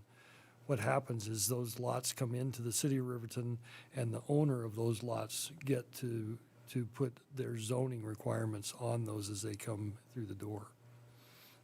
So I have all confidence in our department head. He does a good job there, and he'll be looking for that for places to expand the city of Riverton, and that's really what we need. We have really good in the last 4 years, we've done a good job of filling back Riverton. But now we're coming at that point where we don't have housing that we need. And so it's a chicken and an egg problem everywhere we go. And the more we fix one, the more problems we put on the back of others. So I would suggest that this is a good start, and this would be a quick answer to that. Staff understand what we're doing? Staff's okay with this? Going from maximums to minimums? Your Honor, yes, I believe the minimum to maximum is an error in the table. It actually, we've looked at it before in that light, and then also some of the cascading code issues. Code cascades automatically from R1 down, from the most restrictive down. And so restating that same code, R1 and R2 code in R4, creates a conflict of what square footage of building can I build, because there's 3 different square footages that get stated. If you read through it and you get down to brass tacks, you can figure out what size of structures you can build and not build, but it's confusing. There's no need for it to be there. So there's easy minor corrections that are proposed, and then taking out some of the other, restrictions to really show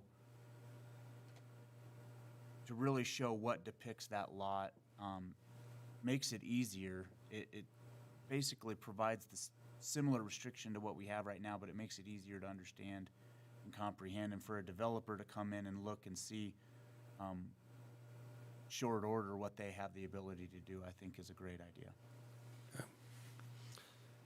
Mr. Mayor, if you don't mind, our basic theme of going into this, and I think one of the biggest problems that we have with R4 is perception.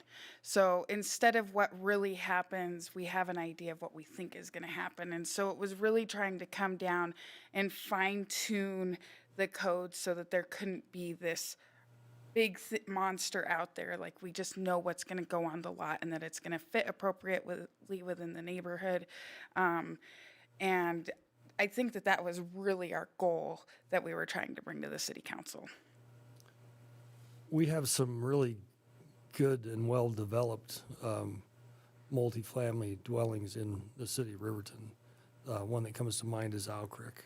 And there's quite a few of them. And Tony and I had a meeting after we passed the disorderly house, and people were disappointed, thinking that we were starting some type of finding the owner and the manager for what they were doing.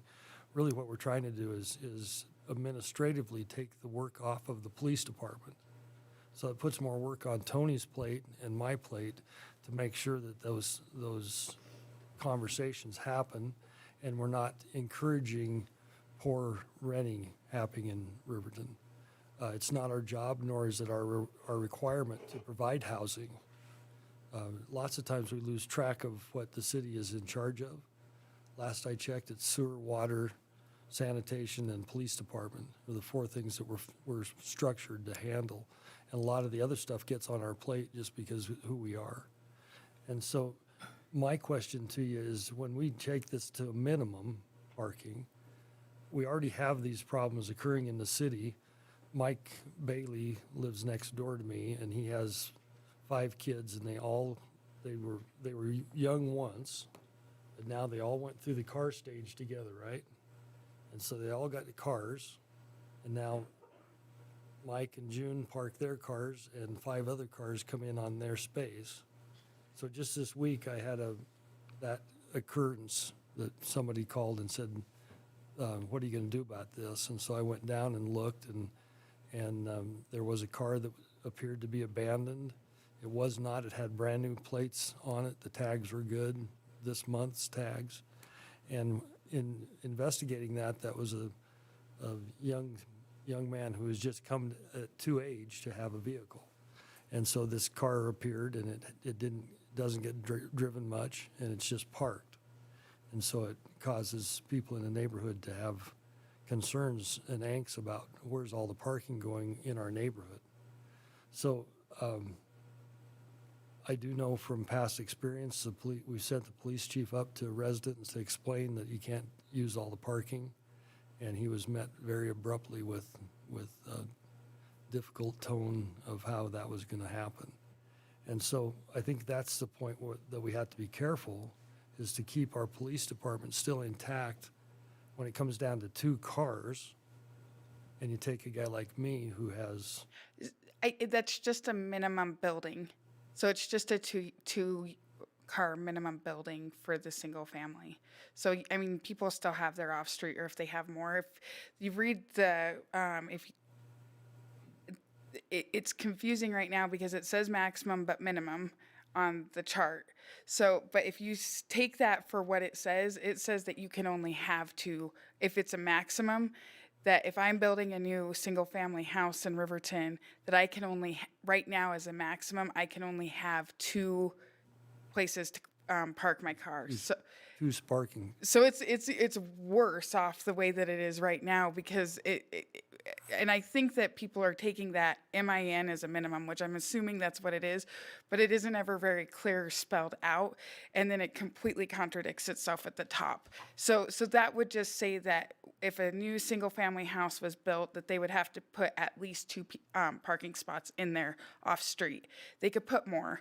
They can use as much of their land as they want for free use of land, but they, within city limits, that they would be having to put at least 2 so that they could possibly take care of that overflow issue. And then that's part of the thing with the multifamily that I think is important to look at and make sure that we have the right ratios for the town. By those 0.5, it's like 1.5 for a 1-bedroom unit, and that's for the overflow, trying to take care of exactly what you're describing. So if there's one family maybe in a unit that only has 1 person, so they only have 1 vehicle, and then the next one maybe has 2 teenage kids, so they're going to have more vehicles. So that's why those numbers kind of start flowing out that direction. And it would totally be within city council's right to make sure that those are the proper numbers going forward, so that we're not getting too much or too little restriction. So, because we want it to be possible for developers to develop. We don't want to require too much parking that then they have a Sutherland's issue where they just have a huge parking lot and no apartments. That's a really bad situation. It's just finding that happy medium to fit what they need to build. Homestead was one that I really spent a lot of time thinking about, because those are, it's assisted living. So they, 300 square foot units. We called around at all the places, but 300 square foot units, and those aren't drivers. They're usually past the driving stage. There's maybe 10 or so people that have vehicles up there. They do have a proper parking lot up there. I think they would be required about 40 parking spots, if my guess is right, and they probably are about that.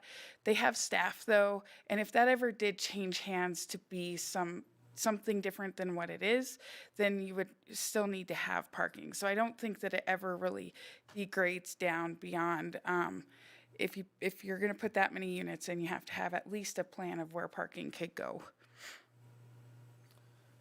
and so we just need to be careful that as we tweak this, that we don't put something in place that makes it difficult for the standard household. Now, we also have a zoning rule that you can't cover more than 40% of your property with structure, correct? Correct, Your Honor. In R4, it's actually, in current R4 code, it's one of the few that states that it goes to 50%. In R4 itself, it is written as 50% of land use. And so this takes, and we're moving between R1 and R4, and the application is different in R4 than it is in R1, right? Mm-hmm. So Mike Bailey's house has... He has really good parking. He has off-street parking that he's planned to, right? He's got 2-car garage and deep driveways that will take another maybe 4 cars, right? And then he's to street use, right? Mm-hmm. And so then when you hit street use, like we get up on Sierra, and the houses don't have more than 2 spaces in front of their houses after they're parking off-street, right?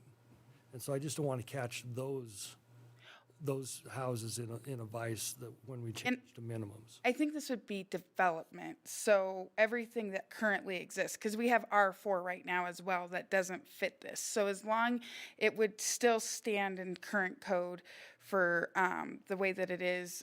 We talked a lot about that because a lot of our R4 properties right now, when everything got changed over, aren't actually zoned R4. And so a good example of this exact conversation is the apartments behind the post office. So there's that big brick structure and there's no parking for that structure. And so for blocks beyond that, you have people parking to get to their apartments.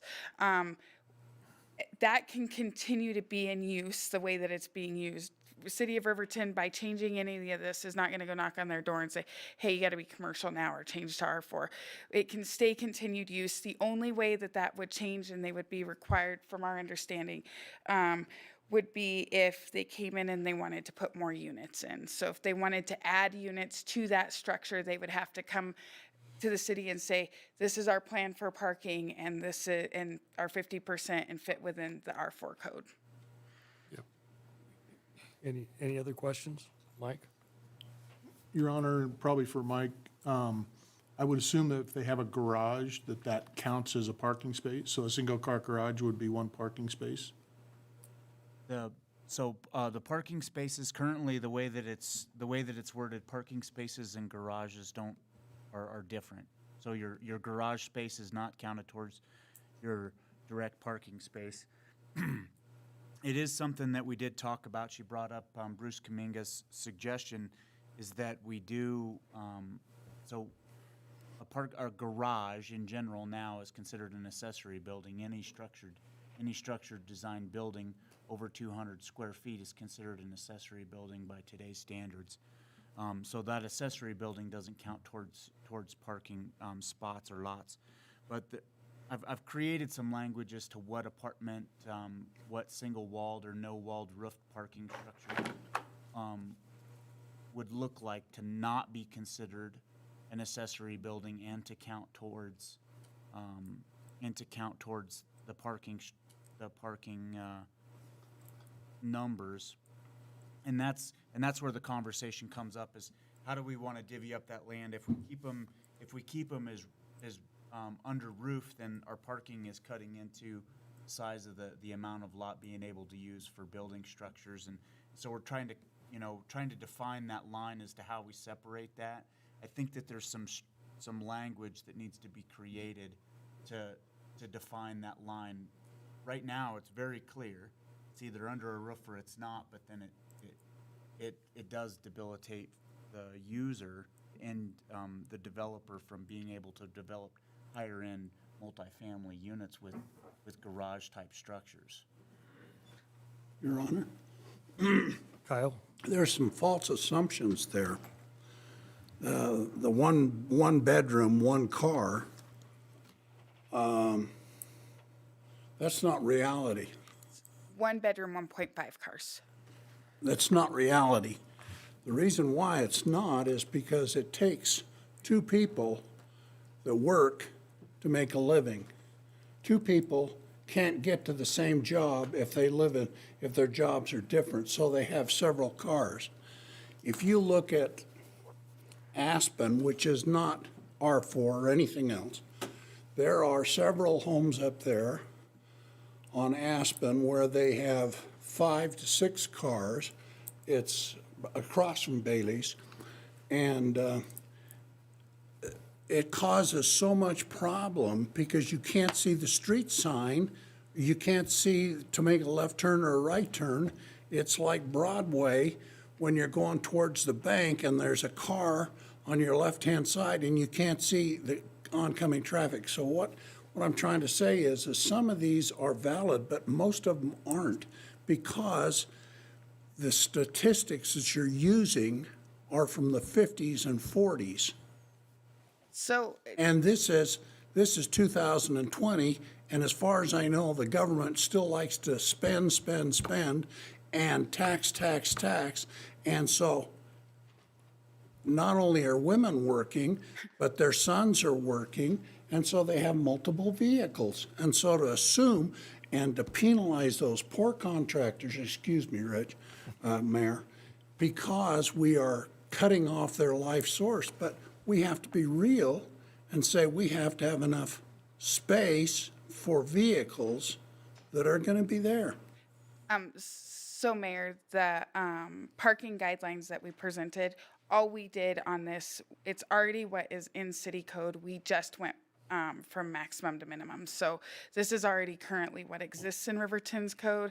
If city council so chooses to change those numbers and feels like something, I do think that we have to be careful and leave some discretion up to the developer and what they're going to create. And we don't want to make the minimums too high that we are ending up with huge parking lots that they can't fill when we do have a place that maybe doesn't need as many vehicles. And I mean, that really does come up to, I get that there's always going to be how much a developer can make and all of the money and everything, but at the same time, at the end result, you want to be able to have a unit that you can sell, you want to have a unit you can rent, and that's the goal when you're building something new. And so I think that making sure that the parking restricts what can be put on there by keeping the amount of units on there appropriate, but making it so that they can build something as big as Homestead and not have to have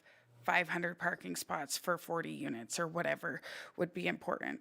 For people that don't drive. Correct.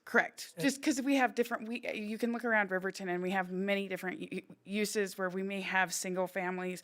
I think the college is an interesting place to look at as far as what could potentially be put in up there, and we don't want to create such a huge parking dilemma for the college if they were ever going to put in more dorms or anything like that. And I know that they're a little bit different, but I think that we have to be careful when we start raising the minimum.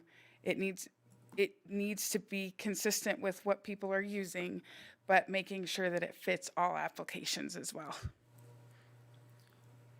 And that's my concern, and I think we need to tune this just a little bit. And I think you're spot on for R4. I think you're right on R4. And I think the problem is our affluency has got us to where we have 5 cars parking where there used to be 2, right? Or 1. And we did go down to a 1-family car in our household, and it is possible. Councilman Larson. Oh, I know.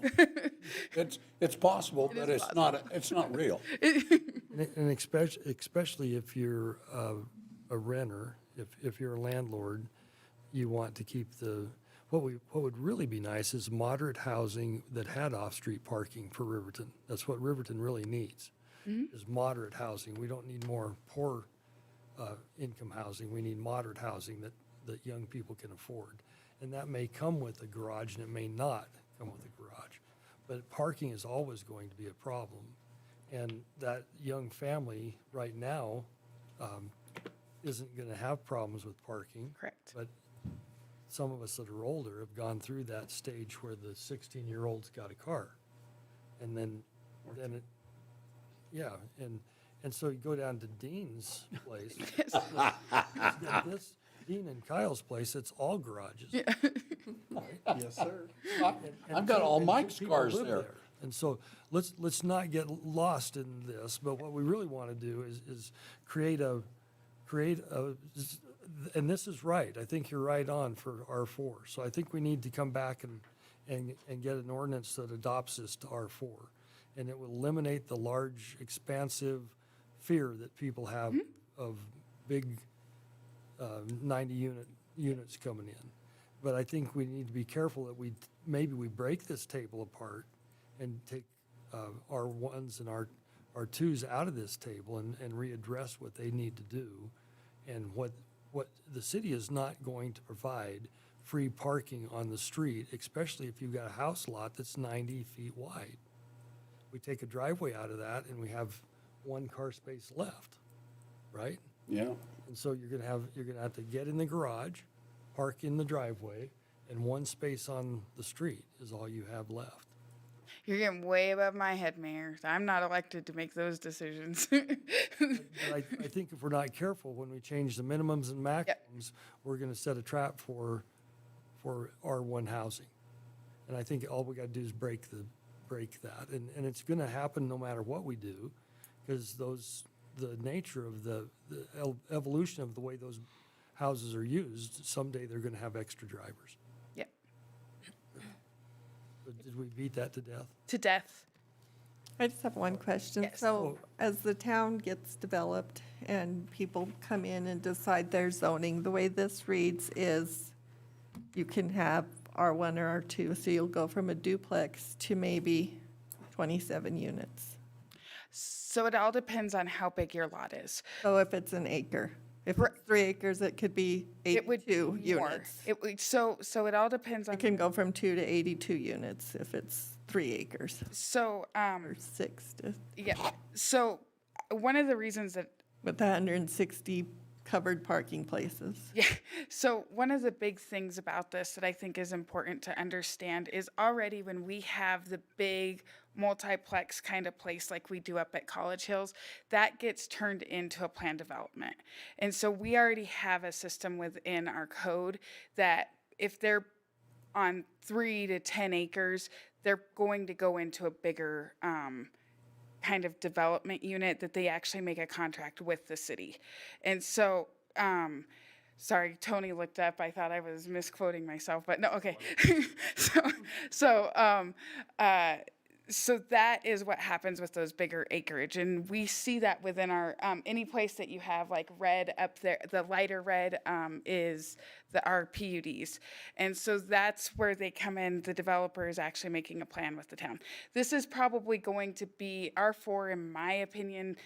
It's going to be just a few units, probably the 3 acres that you guys looked at a few weeks ago is probably the biggest, because beyond that, you're going to want to be in a plan development situation with the city so that and Tony can talk better, or Michael can talk better on that. But the reason that I think this works so well for what we've addressed and brought to the city council is that it doesn't matter if you're on a 7,000 square foot lot and you're trying to make it R4.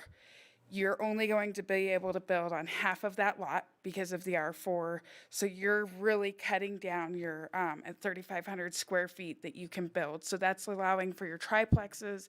That's possibly allowing for maybe 4 houses at the most, whatever somebody can fit on that 50%. And then making sure that on that same 7,000 square foot lot, you have enough parking for the units that you've put on there. So it really goes down from our smallest lots all the way up to whatever the maximum would be that you would then turn into a PUD situation. Did that make sense, Councilwoman? Does everybody understand what a PUD unit, how planned housing is? Yeah. So those are a different animal, and that's a different zoning, right? So, and it would have its restrictions too, but our real problem is we tasked them with R4. Yep. And this is a good answer to R4. Yeah. But I just don't know that it's a good answer for R1.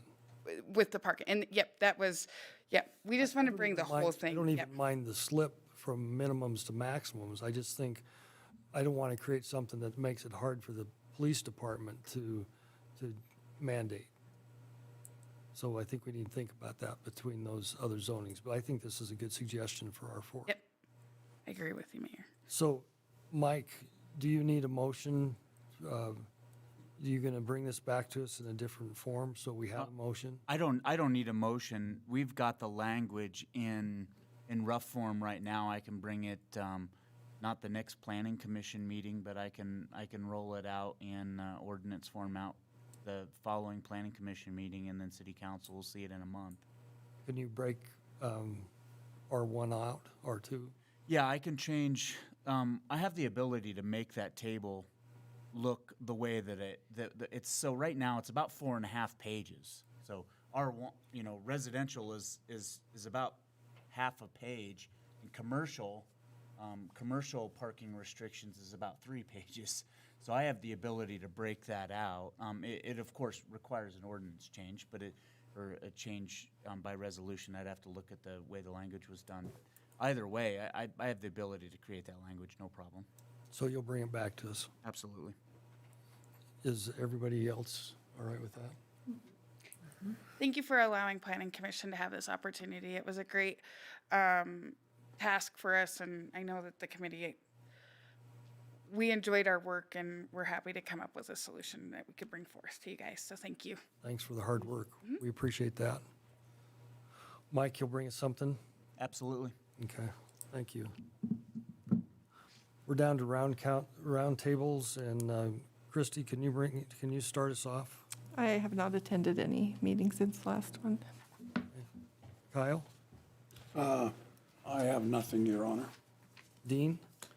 Your Honor, on the 11th of April, the Fremont County School District 25 Rec Board met, and we entertained really 3 additional proposals. One of them was pertaining to the baseball fields and the kind of the reclamation of upgrading those and adding some dirt and so forth. Unfortunately, at this time, the proposal that they brought back really wasn't very cohesive for us to make a decision on. But Willow Creek PAC came back. They have a proposal to add some playground equipment down there. And it's amazing how much playground equipment costs. By the time they ship it here, build it here, and all that, we're looking at about $141,150.30. And that's just playground equipment. But, you know, when you think about playground equipment, most of what you see in town is not really usable by handicapped students or, I hate to say handicapped students, but I don't know how else to say that, students that may not be able to use the equipment that we have. So the Willow Creek PAC is looking at putting in some playground equipment that will enable students with some disabilities to use the playground. And so when you start looking at that $141,000, it really is a huge ask. They've raised a ton of money. So far, the organization's raised $94,942.12 through various means. And the rec board had initially given them $15,000. But in some late meeting arm wrestling, the rec board determined that actually helping them out with the full ask of $46,207.88 would meet their needs and enable them to order the product. Some of that actually had, 18-week lead times on. So they're actually going to be able to, with the rec board's help and final push, get that equipment ordered and get it in this year. So that was kind of a huge win for the rec board to be able to do and to help these students at Willow Creek. What was the final dollars? The final total was $141,150.30. And you're able to dig that up? Between the funding that they got on their own, that the PAC raised, and the rec board, we were able to complete that full amount. What was the rec board's The contribution? rec board's contribution was $46,207.88. Again, I was slow. I'm sorry. 46,207.88 pennies. Fantastic. Great job. Yeah, it was really kind of cool, and the rec board looks for kind of a project every year to kind of give a little extra to. And because we were able to save a little bit of money and not fund everything for the baseball fields, we had some additional funds that we could work with. So we were able to use that for Willow Creek. You shouldn't have said baseball fields, because now Lindsay and I are disappointed. No, they're going to get some funding, but they have to, I'm sorry, I said baseball fields, I meant softball. Yeah. Softball field, sorry, softball fields. Well, then we don't feel so bad. Right. I'm not trying to diss anybody, it's just that as they come back with their project, they'll get some funding, but softball. That's awfully good of you to do. I appreciate that. Hard work. Anything else? That was it for me, sir. Thank you. Mike? Thank you, Your Honor. I was able to attend the airport board meeting here last week, I think it was. They all blend together after a while. But again, the airport's doing pretty good. We've got our one flight a day. This month, we got our evening flight back, so it's coming in the evening, leaving out in the morning. Nice. And so that fits a lot better, I think, with schedule, so good kudos to the FAST committee and all that for getting that done. You can make a lot more connections when you get down to Denver by, 8 o'clock as opposed to 3:30 in the afternoon, so works out really good. Our ridership was pretty good for just having one flight a day, 800 and something, I forgot my notes exactly, but again, we're doing good. If we can sort of stay on pace, we should still be able to hit our 10,000. Again, a lot of it's really depending on the airlines and how many flight crews they have. That's the big determiner of why we only have one flight a day as opposed to two, is they just don't have enough flight crew to fill the airplanes to get them here and back. So we haven't gone to fully automated flights yet, so, when they get there, we'll be doing a lot better. But, so we are getting a few middle-of-the-day flights coming this month, just for 3 or 4 days. I can't remember, I saw the chart earlier today, but, so again, the airport's doing well. My wife and I are traveling here at the end of the month, and I think I must have got the last ticket for the plane going out, because I got on United.com and couldn't get a flight at all, but I found one on Expedia or one of those online deals, and so they're filling up the flights. So that's going to be the biggest thing that gets us more flights, is to fill the ones we have now. So I encourage people to keep trying. So March, didn't we set a record in March of 1101 for boardings? Yes, Your Honor. This most recent March was our highest recorded enplanements for the month of March over the last 11 years. So, we don't have April back yet, do we? No, Your Honor, we do not.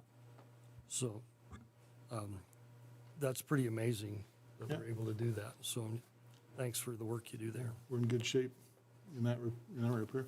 Also, I serve on the committee for the Boys and Girls Club, and they are having a fundraising breakfast honoring Rick and Joe Gilpatrick on the 27th at bright and early at 6:30 in the morning. Going to have a breakfast and a speaker, and the governor and his wife are coming, and so it's going to be a great event. So I encourage people to try to get out and attend that.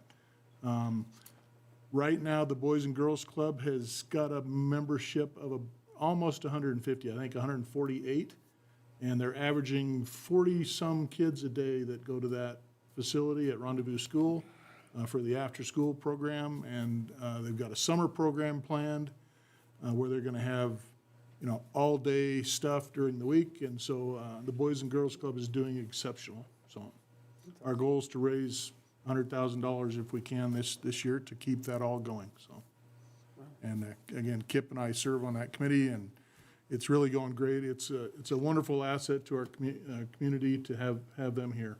So, Thank you. thank you. Lindsay? I was happy to attend the press release for the hospital announcement this last week. That's exciting news for our community. After our meeting last week, I spoke to Michelle at Eagles Hope and asked her if they were taking donations, because I'm always looking to, when my kids outgrow their clothes, which happens frequently, to a place to take them where they actually will use them. And the facility that they have over by City Park actually will take household goods and bedding and that kind of thing. So even appliances that, you might want to upgrade, but your skillet still works, they will take those kind of donations, which is amazing because it's giving back to someone who's maybe restarting their household. So I went there today and dropped off some sweatshirts and bedding, and it's a really nice facility. They're always looking for volunteers. They're only open on the weekends, but Michelle will be happy to meet you if you had something to bring to donate. I haven't been able to attend the ambassadors meeting lately because I've been practicing my dancing. Dancing with the Stars is coming up on May 7th, fundraiser for CES, and my husband and I are dancing in that, which we're really excited to give back to that program. It's a great thing for the people that work there. Other than that, it was exciting to be part of the rec board and giving that money to Willow Creek. I'm excited to see it on the playground. The kids, I took their pictures there last year, and we did them on the playground, and just seeing them run out and jump up on the stuff is fun to see, and that they can include other students. It's going to be a great thing for them. And other than that, I haven't been to any other meetings. Thank you. Carla. Your Honor, of course, I want to promote GoRiverton.com. Any event that is going on is posted on that website. If it's not there, there's a place on there that you can send an email and let them know about your event. I also wanted to mention that if people have concerns or questions, there's a link on the city website. You can report issues. I also want to make sure that people are aware that they can email or call any council member if they have any sort of an issue. Our numbers and emails are all listed there. We're happy. I pray for phone calls because that's why we're here. We want to represent our people. So we need to hear from them. So go to the website, get the phone number, and give us a call or email. We're all happy and we're really good at returning those. So I just want to make sure that that gets mentioned. The other thing is I am so grateful to live here. I'm going to start crying. What Matt does in this community is amazing. And those kids, he means so much to them, and you do to us. I just want you to know that. And there are so many people in this town. There's been so much negative feedback in the last couple days that it's really got me upset because I don't think a lot of people realize how many people work to make this such a wonderful place.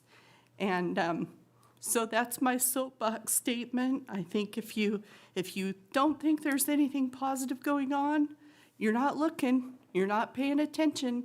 Get on the website, get involved. That's what we all do, and that's how it happens. So there's my soapbox statement for the night. Did you have anything on engagement? No, I do not. And I missed the pause meeting last month, but we should be on soon. They do have a Mexican dinner that they're doing. I think it's May 14th. I'll bring that back when we meet again. I'll bring more information back on that. Thank you. Yep. Tony. Thank you, Your Honor. In the vein of things that are good and going on and have been worked on, the dog park will have a ribbon cutting at 11 a.m. on Saturday. I wanted to say thank you to Rotary, to city staff, especially Kyle, because he crosses those lines very consistently, and he put a lot of work into that park. That's going to be open finally, and it's a real great structure. I've been looking at the signs in his office for about a week, and they're pretty dang nice. It's a great addition to our community, and we're glad to have it. So, of course, everybody's invited to that. Again, it was already mentioned today. Matt mentioned it. Arbor Day is on Saturday. They are going to be doing some plantings in the park, and we appreciate that good work. And it's already been mentioned that there's a chamber cleanup Friday at 8:30 a.m. You can meet at City Hall and be part of that. And we're very appreciative of Janet and the chamber and everybody who's done that work to try to beautify our community. And there's a couple more that they've already planned. They have rolling throughout the summer.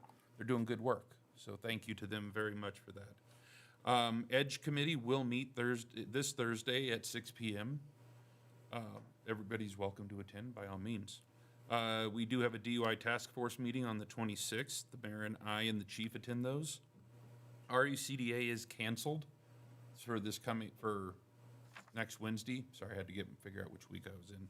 Next Wednesday, largely due to the breakfast that's already been mentioned. And speaking of the splash pad and good things, I'm whispering over here to Kyle. Are we sure about these dates? Weather dependent, of course. Memorial Day to Labor Day is the time we're looking at for that. We're looking forward to getting it. Again, there was a lot of work involved in that. We got to watch, and I know a lot of you had conversations about that, and we had a lot of public input. It was a lot of work getting it done and finished, but many thanks to our staff, everybody who worked on that. So we're looking forward to kids playing in it this year. That's going to be good. I do have an LLC, Legislative Leadership Committee. I got to stop using acronyms. That got canceled, so we're going to keep working on legislation, probably online.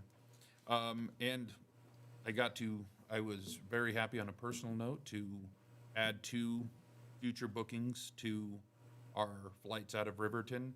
And when we're looking at it and looking what it's like, I will tell you that the biggest thing that is so great about it is that when you get off that plane, anybody who's ever had to drive from even Casper, when you get off that plane and it's nighttime or whatever, it's challenging. You got to get in a car and you got to still function, and travel can take it out of you. Getting to drive a mile and get to my house is absolutely worth it. And staff is doing a great job. Bass is doing a great job. Council has been wonderful about the airport, and we're really appreciative of it. So I'm looking forward to using it again, especially with lessen travel restrictions. So, Your Honor, that is all I have at this time. Thank you. So there are some exciting things that we've done. Kristen has been spearheading the carpet replacement at the airport, and it's really well done. They used a 2x2 square carpet that is easily replaced if we get damage to it. And it's really attractive, and it's, I would recommend everybody going up and taking a look at that, and that's going to be a real addition to Riverton. I got the opportunity, and I appreciate city staff for holding a Sunset Drive meeting, and fairly well attended.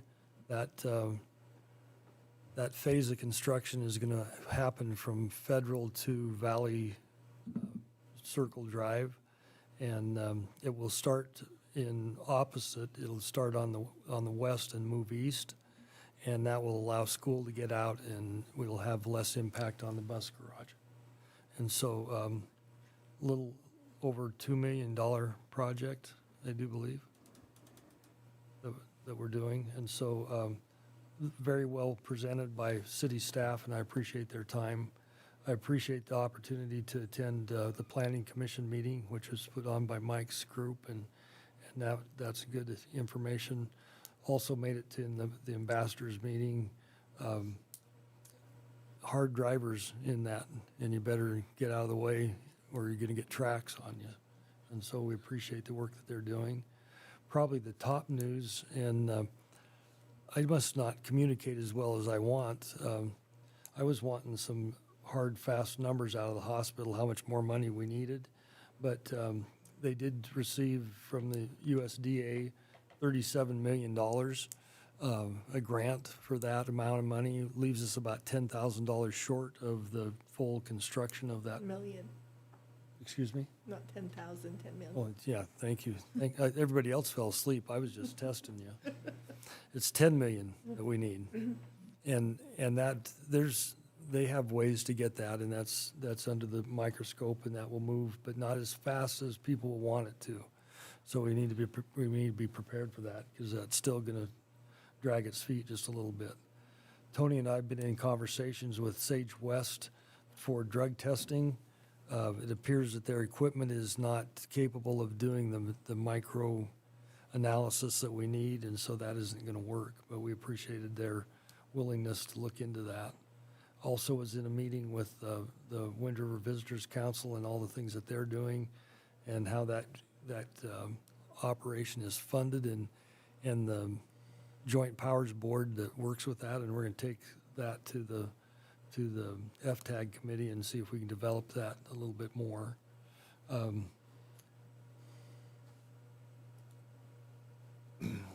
I mentioned a little bit earlier, I get the opportunity to work on some of these parking problems that nobody else thinks about until they get to the mayor.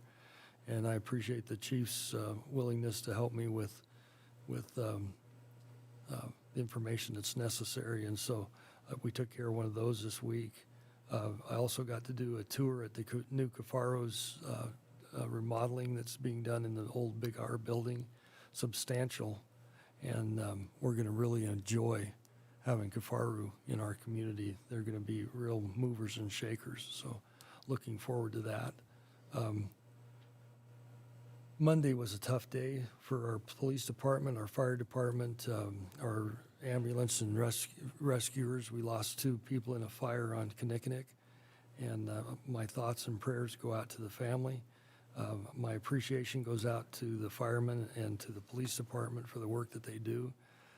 7 o'clock Monday night, I drove around and looked at that structure, and it was a total loss, and a lot of hard work was placed in that for those guys to do that work.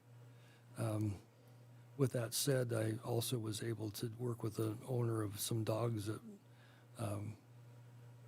maybe need to have some attention, and the chief and Shannon Sanderson are going to help us with that. And so that takes care of the opportunities I've had since last we met, and I look forward to those opportunities. So I appreciate everything that everybody does. Does staff have anything to add? No, Your Honor. With that, if there is no objection, we'll stand adjourned at 9:38.